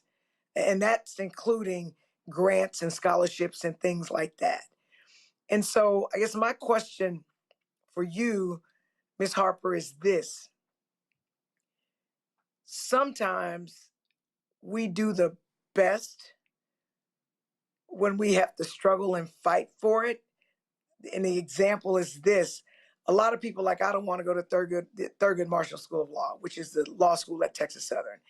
A lot of people don't think HBCU's education compares to PWI education. But some of the best lawyers that I've met graduate from Thurgood Marshall Law School, because if you can survive Thurgood Marshall and learn how to get by without a lot of resources and people that just love you and teach you how great you are, then you can compete in every courtroom, wherever. And so do you think it's fair to say that wherever you can go that you can afford, it may be the only option, but even in that, you can get greatness out of it? 1,000%. You can get an excellent education at every single school, and you can get a crappy education at every single school. What really matters, I think, and this is what we try to work with young people to understand is, do you know yourself? Do you know what you want? Do you know your purpose? Why you are going there? What it is that you're hoping to accomplish? And then, like, even when those kind of like roadblocks or potholes come up in your pathway, making sure that like you understand that foundation and you understand yourself enough to navigate through them. That's really all, like the most we can hope for any young person. To the young woman in your office who is interning, I would say go where you can afford, because what you need in the end is that JD, and you need to be able to like practice law to do the thing that you want to do. Doesn't matter the name of the school if you are accomplishing your goal. It really doesn't. Well, as we depart, I want to ask you one final question. You are in New York City. How is it that people get connected with you, and how do you work with them? Is it one-on-one coaching? How do they even get started? That's a great question. One Goal is a program, and we actually work with high schools. So we're in about 20, 25 schools across the New York City area, and we've recently expanded outside of the city up into some of the suburbs and into the rural Wayne County area. And so, yes, you have to kind of, in order to be connected with One Goal, you have to go through your high school. But you can reach us, and we can reach out to your high school on our website, onegoal.org. And also, to be connected to me personally, you can find me on LinkedIn, Elena Minor Harper, Dr. Elena Minor Harper, and I will connect with you. All right. Financial aid, real quick, do you lead them to resources for that? Because that is a big deal. It's like a whole school in and of itself to learn that process. Absolutely. FAFSA, and in New York, we have, for our students who might be undocumented, we have the TAP program. And so there are lots of resources, but it changes every year. And so that's a huge piece of the work that we do, because the financial fit, you have to know what you are eligible for and what to go after, is a lot of the work that we do, helping educators direct their students towards figuring out that process. All right, great information. Elena Harper, the Executive Director of One Goal New York City. I am assuming and hoping that people have watched this and they're going to reach out to you. You've been great. Thank you so much for being with us. Thank you for having me. Have a wonderful evening. All right, you too. You're watching Roland Martin Unfiltered here on the Black Star Network. Stay with us. We will be back after a short break. All right, folks, let me get personal for a second. My mom had questions about her Medicare, so she called Chapter, a Medicare advisory company, and she texted me right after saying it's a great benefit. It was easy. A real person walked her through the whole thing, and now she understands better what's going on. But it's not just her. A woman in Yonkers wrote in saying the process was so simple, the enrollment was easy, and she was so glad she called. Then there's Marilyn, 90 years old, in Florida, living on Social Security. Her premium climbed every single year north of $400 a month for coverage she could barely afford anymore. So what does she do? She called Chapter. They found her the same top-tier coverage for hundreds of dollars less. 90 years old, and finally somebody in her corner. I hear stories like that again and again from our community. The Medicare system was not built to work for you. Too much fine print, too many plans. Yet Chapter's advisors are independent and honest, the only Medicare advisors that compare every plan nationwide. They're focused on one thing, what actually works for you. If you're already in the right plan, they'll tell you. No games. And people who switched with Chapter saved an average of $1,100 a year. All it takes is 20 minutes. You talk to a real person, and it's completely free help. So call Chapter at 724-264-8281, 724-264-8281. That's Chapter. Let me ask you a question. Why do so many people seem to think they know black men so well? What they think we want, what they think we need. Hell, they even tried to tell us why and how we voted, but never had a conversation with us. Never asked us how we felt, what brings us joy, what makes us angry, what makes us scared. How do we live? That's what this show is about. No translation. because we don't need anybody speaking for us. We can speak for ourselves. This will be a show where we bring brothers on that you don't see on every other talk show. Nope. Brothers that are doing work in local communities with black men for black communities. We're going to hear each other and try to understand so perhaps we can move forward together. No translation, because we don't need anybody speaking for us. Nope. What we need is each other. No translation, right here on the Black Star Network. Check it out. I'm Russell L. Honoré, Lieutenant General, United States Army, retired, and you're watching Roland Martin Unfiltered.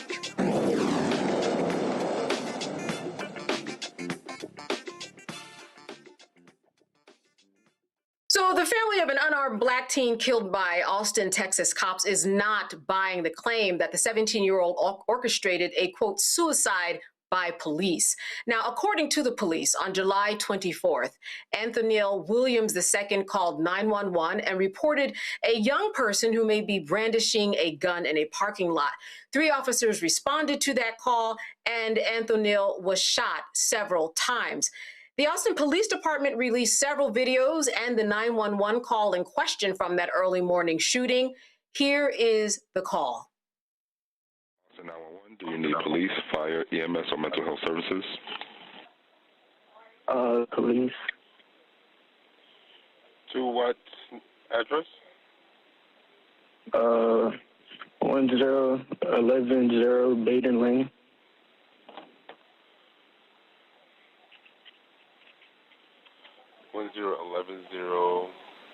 And what's the Baden Lane, BADEN Lane. 10110 Baden Lane. This is a house, apartment, or duplex? It's a parking lot.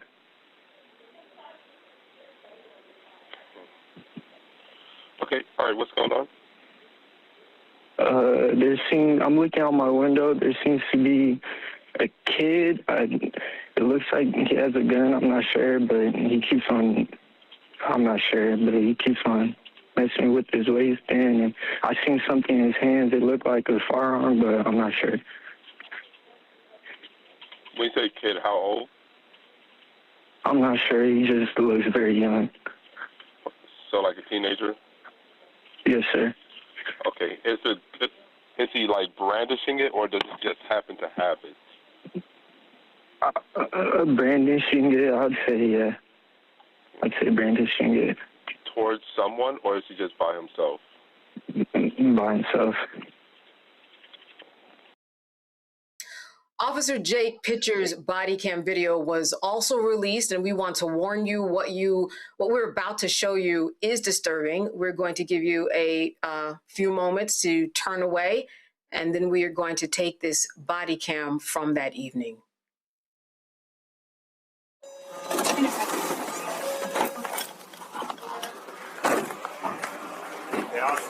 Hey, keep your hands up. What's going on, bro? You all right? You doing all right? You doing all right? Hey, keep your hands up.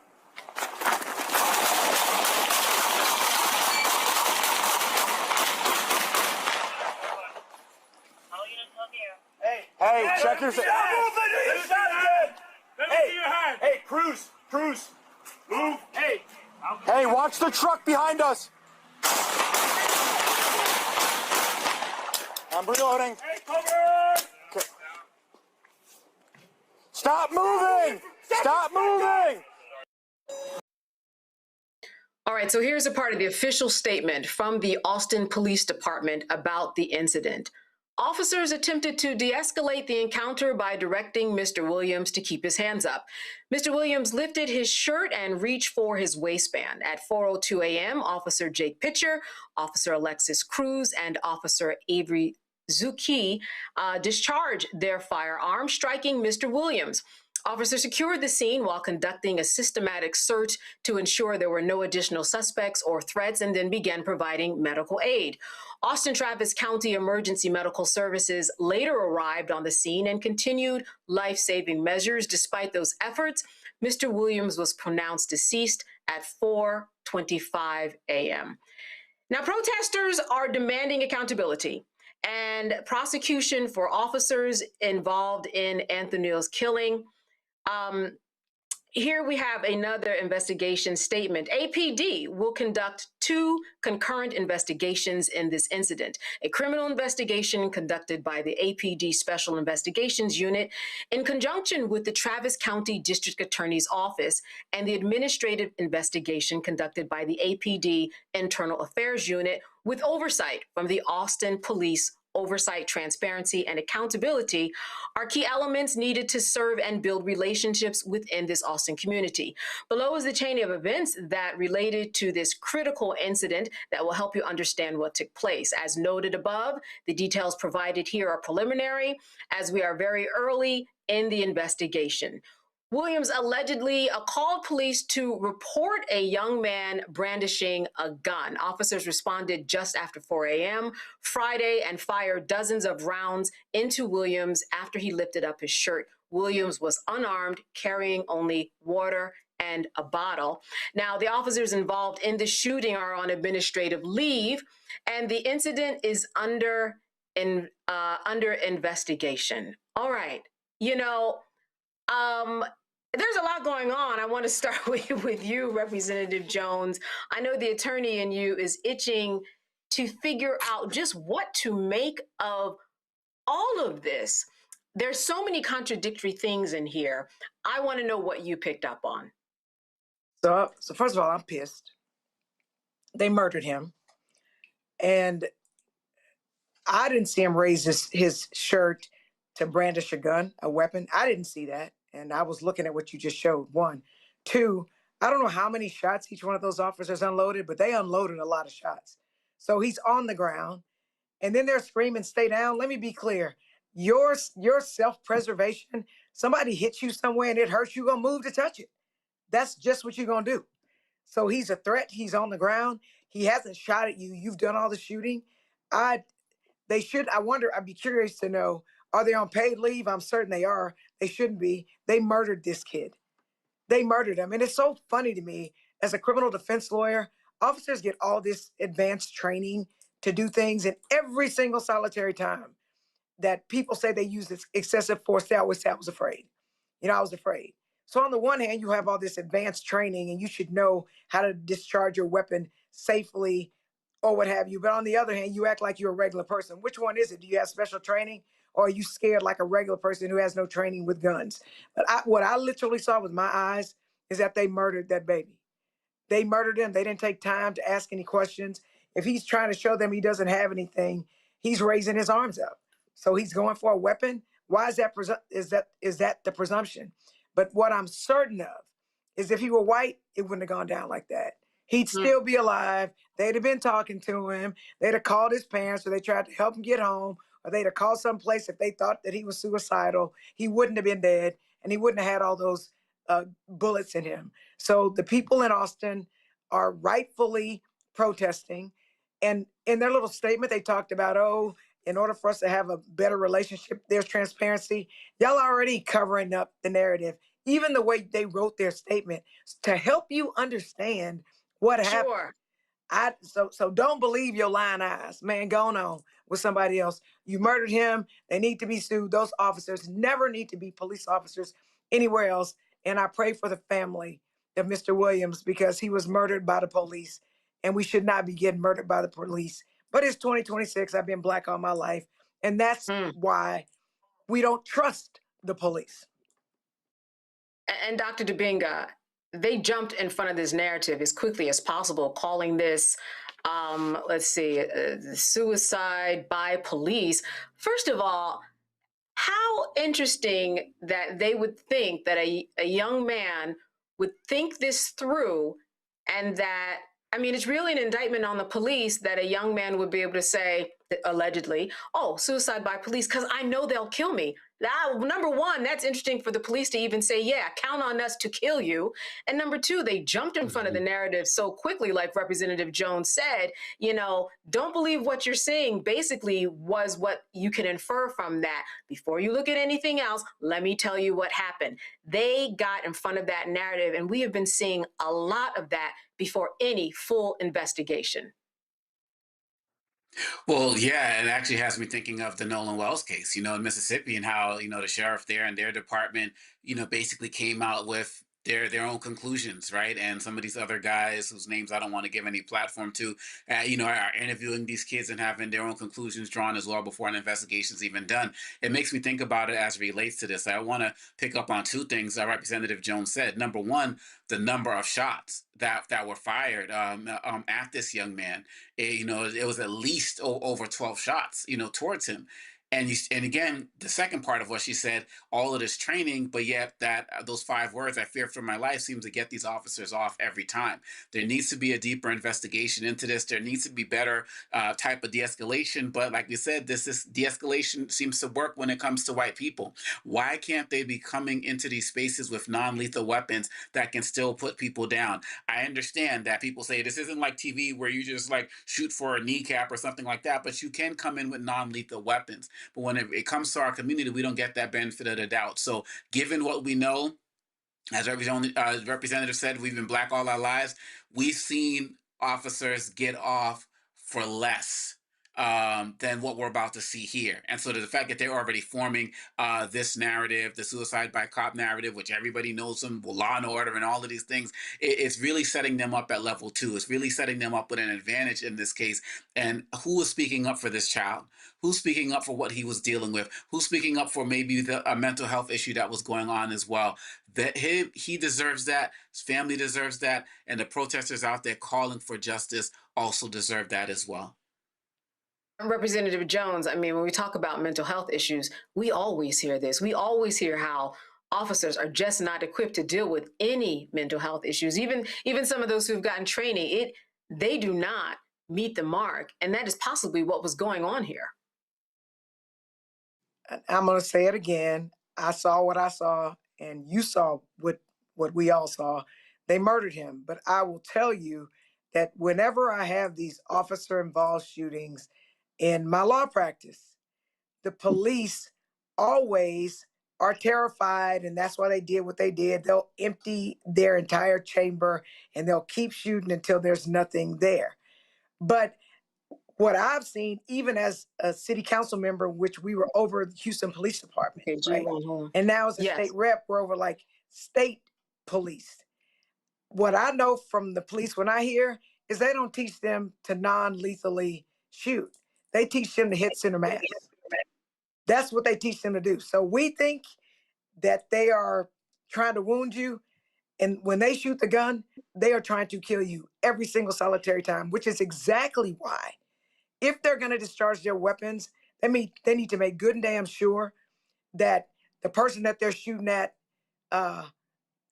is. I don't want to say that there's ever a time to shoot somebody just to wound them, but if they shoot, they absolutely intend to kill them.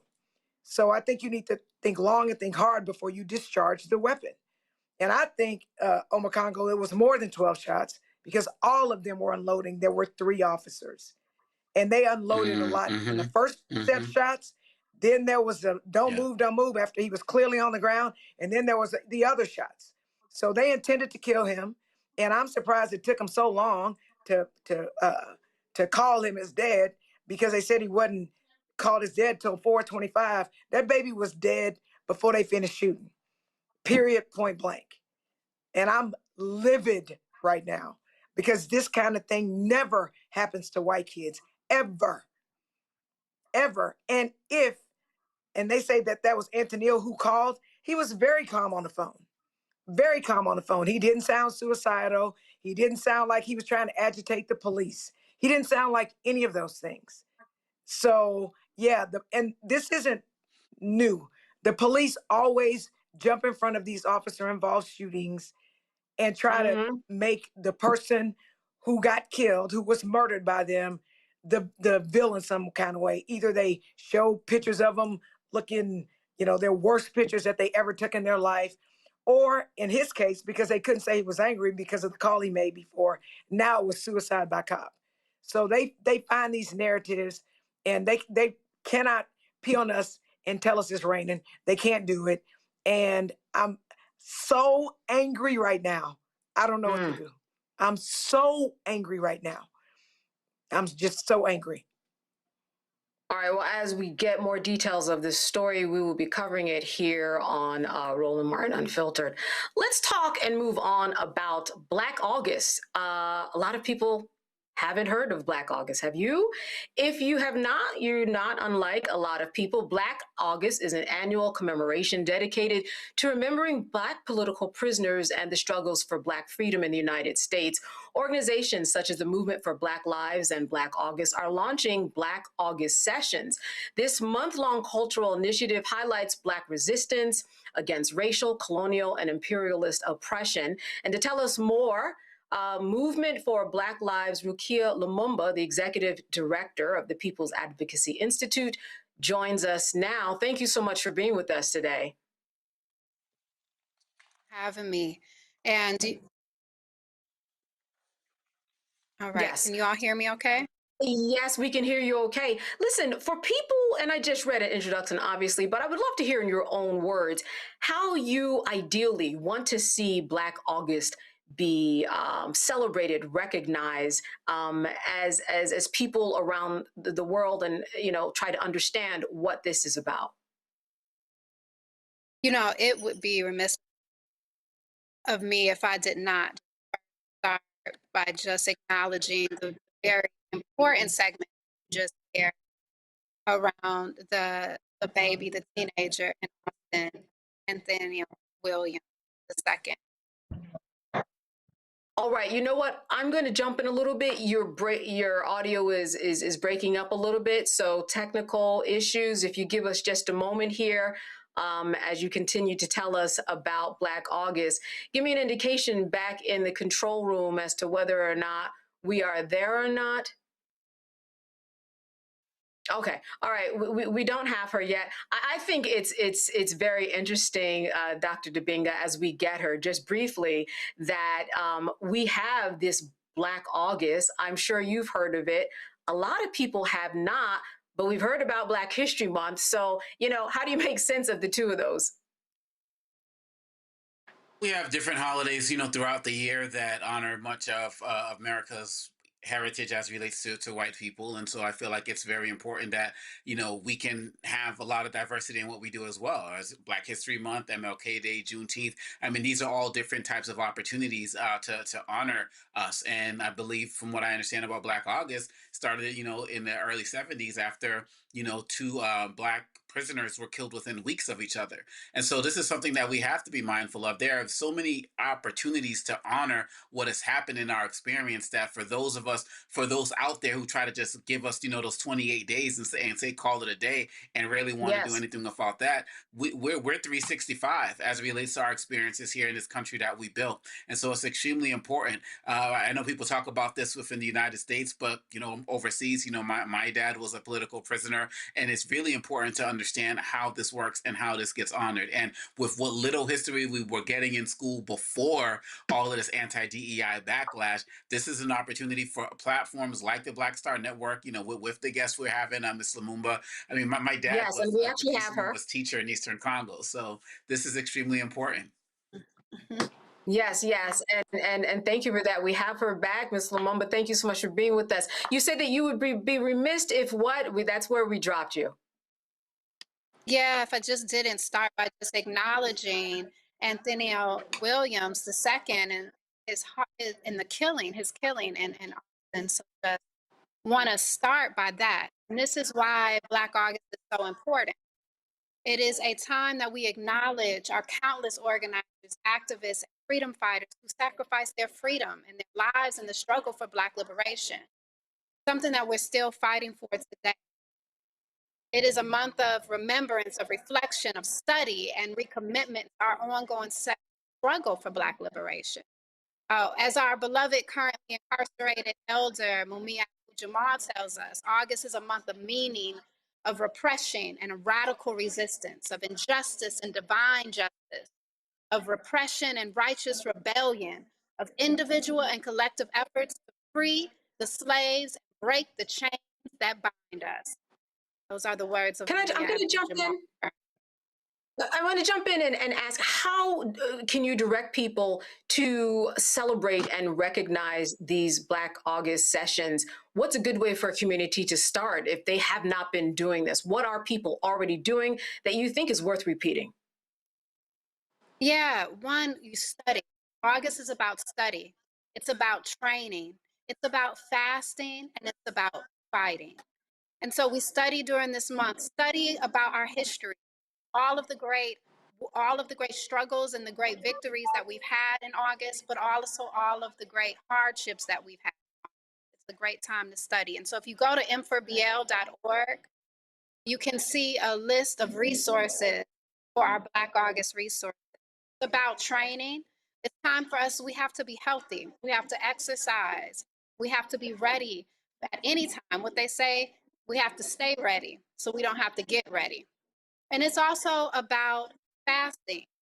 Fasting is important. It's about discipline, the ability to discipline our minds, our bodies, our souls. So whether it's fasting from sunup to sundown or giving up something like sweets or choosing to only eat at certain times of the day, it's about that discipline, exercising that discipline.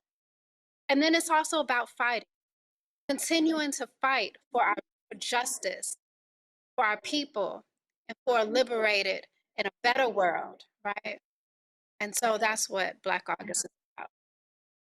Yeah, and we've run out of time, but I just want to highlight again Black resistance against racial, colonial, and imperialist oppression. I want to thank you so much for giving us an idea and filling in the blanks for a lot of people who don't know what Black August is all about. Thank you so much for being with us, and good seeing you. Thank you. Appreciate it. Absolutely. All right. Let's go to a commercial break. You are watching Roland Martin Unfiltered here on the Black Star Network. We have another guest for you. Stay with us. It's a good one. All right, folks, let me get personal for a second. My mom had questions about her Medicare, so she called Chapter, a Medicare advisory company, and she texted me right after saying it's a great benefit. It was easy. A real person walked her through the whole thing, and now she understands better what's going on. But it's not just her. A woman in Yonkers wrote in saying the process was so simple, the enrollment was easy, and she was so glad she called. Then there's Marilyn, 90 years old, in Florida, living on Social Security. Her premium climbed every single year north of $400 a month for coverage she could barely afford anymore. So what does she do? She called Chapter. They found her the same top-tier coverage for hundreds of dollars less. 90 years old, and finally somebody in her corner. I hear stories like that again and again from our community. The Medicare system was not built to work for you. Too much fine print, too many plans. Yet Chapter's advisors are independent and honest, the only Medicare advisors that compare every plan nationwide. They're focused on one thing, what actually works for you. If you're already in the right plan, they'll tell you. No games. People who switched with Chapter saved an average of $1,100 a year. All it takes is 20 minutes. You talk to a real person, and it's completely free help. So call Chapter at 724-264-8281, 724-264-8281. That's Chapter. Let me ask you a question. Why do so many people seem to think they know Black men so well? What they think we want, what they think we need. Hell, they even tried to tell us why and how we voted, but never had a conversation with us. Never asked us how we felt, what brings us joy, what makes us angry, what makes us scared. How do we live? That's what this show is about. No translation, because we don't need anybody speaking for us. We can speak for ourselves. This will be a show where we bring brothers on that you don't see on every other talk show. Nope. Brothers that are doing work in local communities with Black men for Black communities. We're going to hear each other and try to understand so perhaps we can move forward together. No translation, because we don't need anybody speaking for us. Nope. What we need is each other. No translation, right here on the Black Star Network. Check it out. My name is Bill Duke, and you're watching Roland Martin Unfiltered.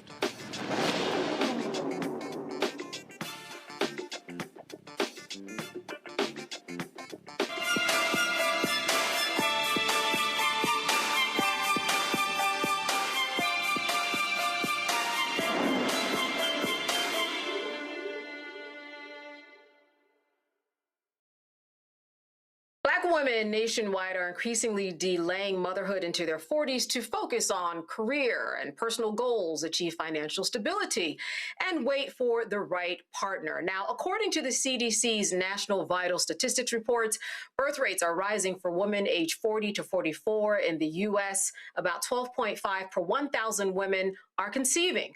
Though it may not be too old to have a baby, it might be harder to conceive, stay pregnant, and deliver without complication. And joining us now to discuss all of this is OBGYN Dr. Rashonda Mitchell. Thank you, Dr. Mitchell, for being with us today. Listen, a lot of people are thinking about having children, even within my friend group, or even adopting babies, right? Because sometimes that's the option. But what are your thoughts about, the right way to approach this? Because when you are in your 40s, it's very difficult to have a baby. So what are the questions that you should be asking yourself to say, this is the right decision for me? Right. So thank you for having me. I really appreciate it, being on here to discuss such an important topic. But I think there are some questions that we should ask ourselves if we are choosing to have children after the age of 40. And I think we should reframe it as not a delay, but we're choosing to have children after the age of 40. And some questions that you really want to ask yourself is, what is my current health status? Because your future really matters when you take a look at everything, such as we age, we are more prone to chronic diseases such as heart disease, diabetes, obesity. And so we want to make sure that we're in the best health condition that we can go into, because pregnancy is not benign, okay? It is a wonderful experience. However, it does put a little extra stress on the body. So from a medical perspective, I would definitely say you want to make sure that your health is in top tier shape. Second thing is to look forward to is, what is your support system going to look like as you choose to have or start your family later in life? Because there will be many of us at this time that you're going to cross paths of, if you have parents, you're going to be taking care of aging parents, as well as, taking care of your new baby and establishing your new family. So there will be that extra needed support. And so I know a lot of us have great girlfriends that we talk about having as support. So I think that is a wonderful thing.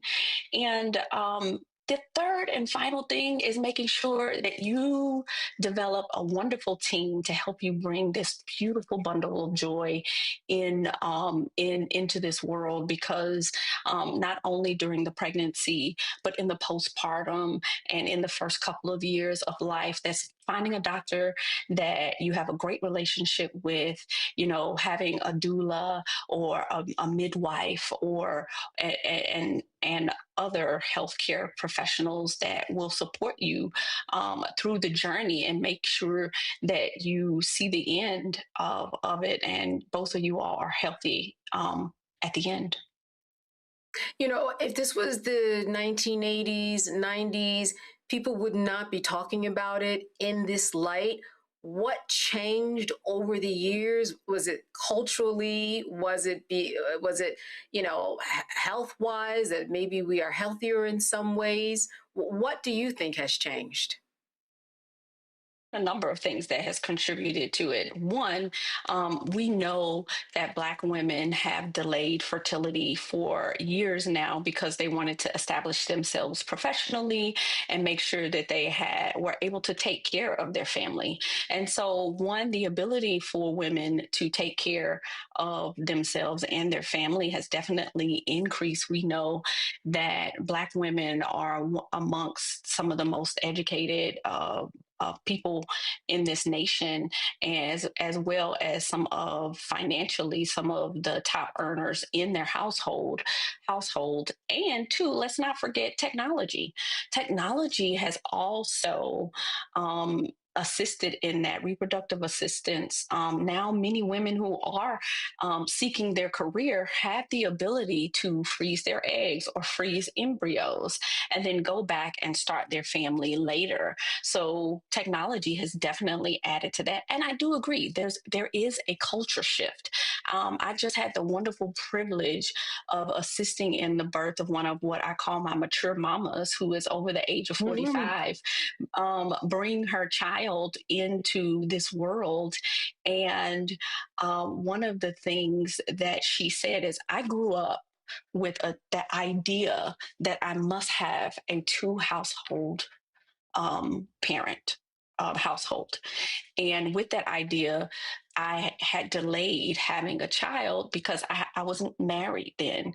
But then she said my mind started to shift once I became a little bit more financially stable and knew that I could support the child and also build a support system, both male and female, to support this new bundle of joy that I would be welcoming into my life. So it is more of a choice that women are making these decisions after the age of 40, which I think is wonderful. But I do think there are some considerations that we should look at when we're doing this. Yes. One of the considerations in terms of, being healthy, what do you see? Is there a thread that Black women, from the studies that kind of have, or something that they generally go through that overall also keeps them back in terms of just health? What health-wise makes a woman really not a good candidate, or something that they need to correct before they get pregnant? So I'm a maternal fetal medicine physician. So I deal with high-risk pregnancies. This is what I do. And these are the numbers and the things that keep me up at night. And so like in 2004, the maternal death rate for Black women over the age of 40 was 148 per 100,000, where for white counterparts, that number was only 59 per 100,000. Now you have the same biology, the same time, age, but there are other things that play into it. And we know that racism is one. We know, and the system as a whole, but also we have to think about our starting health at 40. Some of the things and risk factors is that we need to look at obesity. We know that obesity can contribute to things like diabetes. We know that if you come into pregnancy with these things, that you are increased risk of having a poor perinatal outcome. You have to worry about preeclampsia. We know that's elevated blood pressures in pregnancy, gestational diabetes from being overweight. And let's not forget that as we age, you do have an increased risk of having a child with a chromosomal abnormality. Now, that doesn't mean it's the end all be all. We have tests for that. And the second part about that is that we know people with trisomy 21, also known as Down syndrome, are living healthy lives and going on to, have children themselves. So I think, medicine overall is evolving. So things that I would say really make a difference is managing your weight, managing your blood pressure, because cardiovascular disease is one of the leading causes of maternal morbidity and mortality in the United States. So managing those things, and diabetes or any other chronic conditions such as thyroid disease and things like that, making sure that, or autoimmune disorders such as lupus, which is very common in our community, making sure those are well controlled before we step into motherhood at that time. All right. Well, as we close, quick question, and that is this. For someone who might be watching, and let's say they're 47 years old, and they are in good health, what do they do right now to prepare? I would imagine it's a little different than someone who's 28 years old, or does it change much? Yeah, so, I would say see a fertility specialist right away. Do not delay. Some of us, we delay because we don't want to accept some of the realities and some of the difficulties associated with childbirth or becoming pregnant at such a late age. And so, overall, I think, of course, society, we need to, shift so that women can have their children at a younger age, but that's a whole nother topic. And then one of the things that I would say is like Black women, we are having babies at 40, not because we ran out of time. It's just that, we're having them because we finally have time to have them. And our job in medicine is really to make sure that the decision doesn't cost them their lives. And so right now, I would really encourage them to go see a fertility specialist, also known as a reproductive endocrinologist. Go see their OBGYN and build your team. You need somebody on your team like me, like a maternal fetal medicine physician who understands some of the risk factors that are associated with it. And also be honest with yourself. You may not be the candidate for the at-home birth because of some of the comorbidities associated with it. And if this is your last time at giving motherhood a chance, then you want to make sure that you optimize the outcome. And so being available for both, having medical care available for both you and your child is important and essential in that. Making sure you have a doula, make sure you have whether it's your partner or whether you have your family members there to support you in this journey is really important, because mental health is also plays an essential role in maternal morbidity and mortality. So the trend is to stay strong. We're going to work with you all to decrease this maternal morbidity and mortality disparity. And, those would be the things that I would really encourage them. Build your network, and we are here for you in this community. Come and see us. All right. As you said, Black women choosing to have babies at a later date. Dr. Rashonda Mitchell, thank you for being with us today and catching us up on everything that we need to know for women who are going down this lane. Good to see you and good to have you. All right. Thank you for having me. All right. I also want to thank our guests, Dr. Makongo Dibinga, A. Scott Bolden, and Representative Jolanda Jones. Thank you for being with us today. And thank you for being with us here on the Roland Martin Network, here on Roland Martin Unfiltered. As always, good filling in for Roland. Good to see all the comments come in. And I will see you next time on the Roland Martin Network.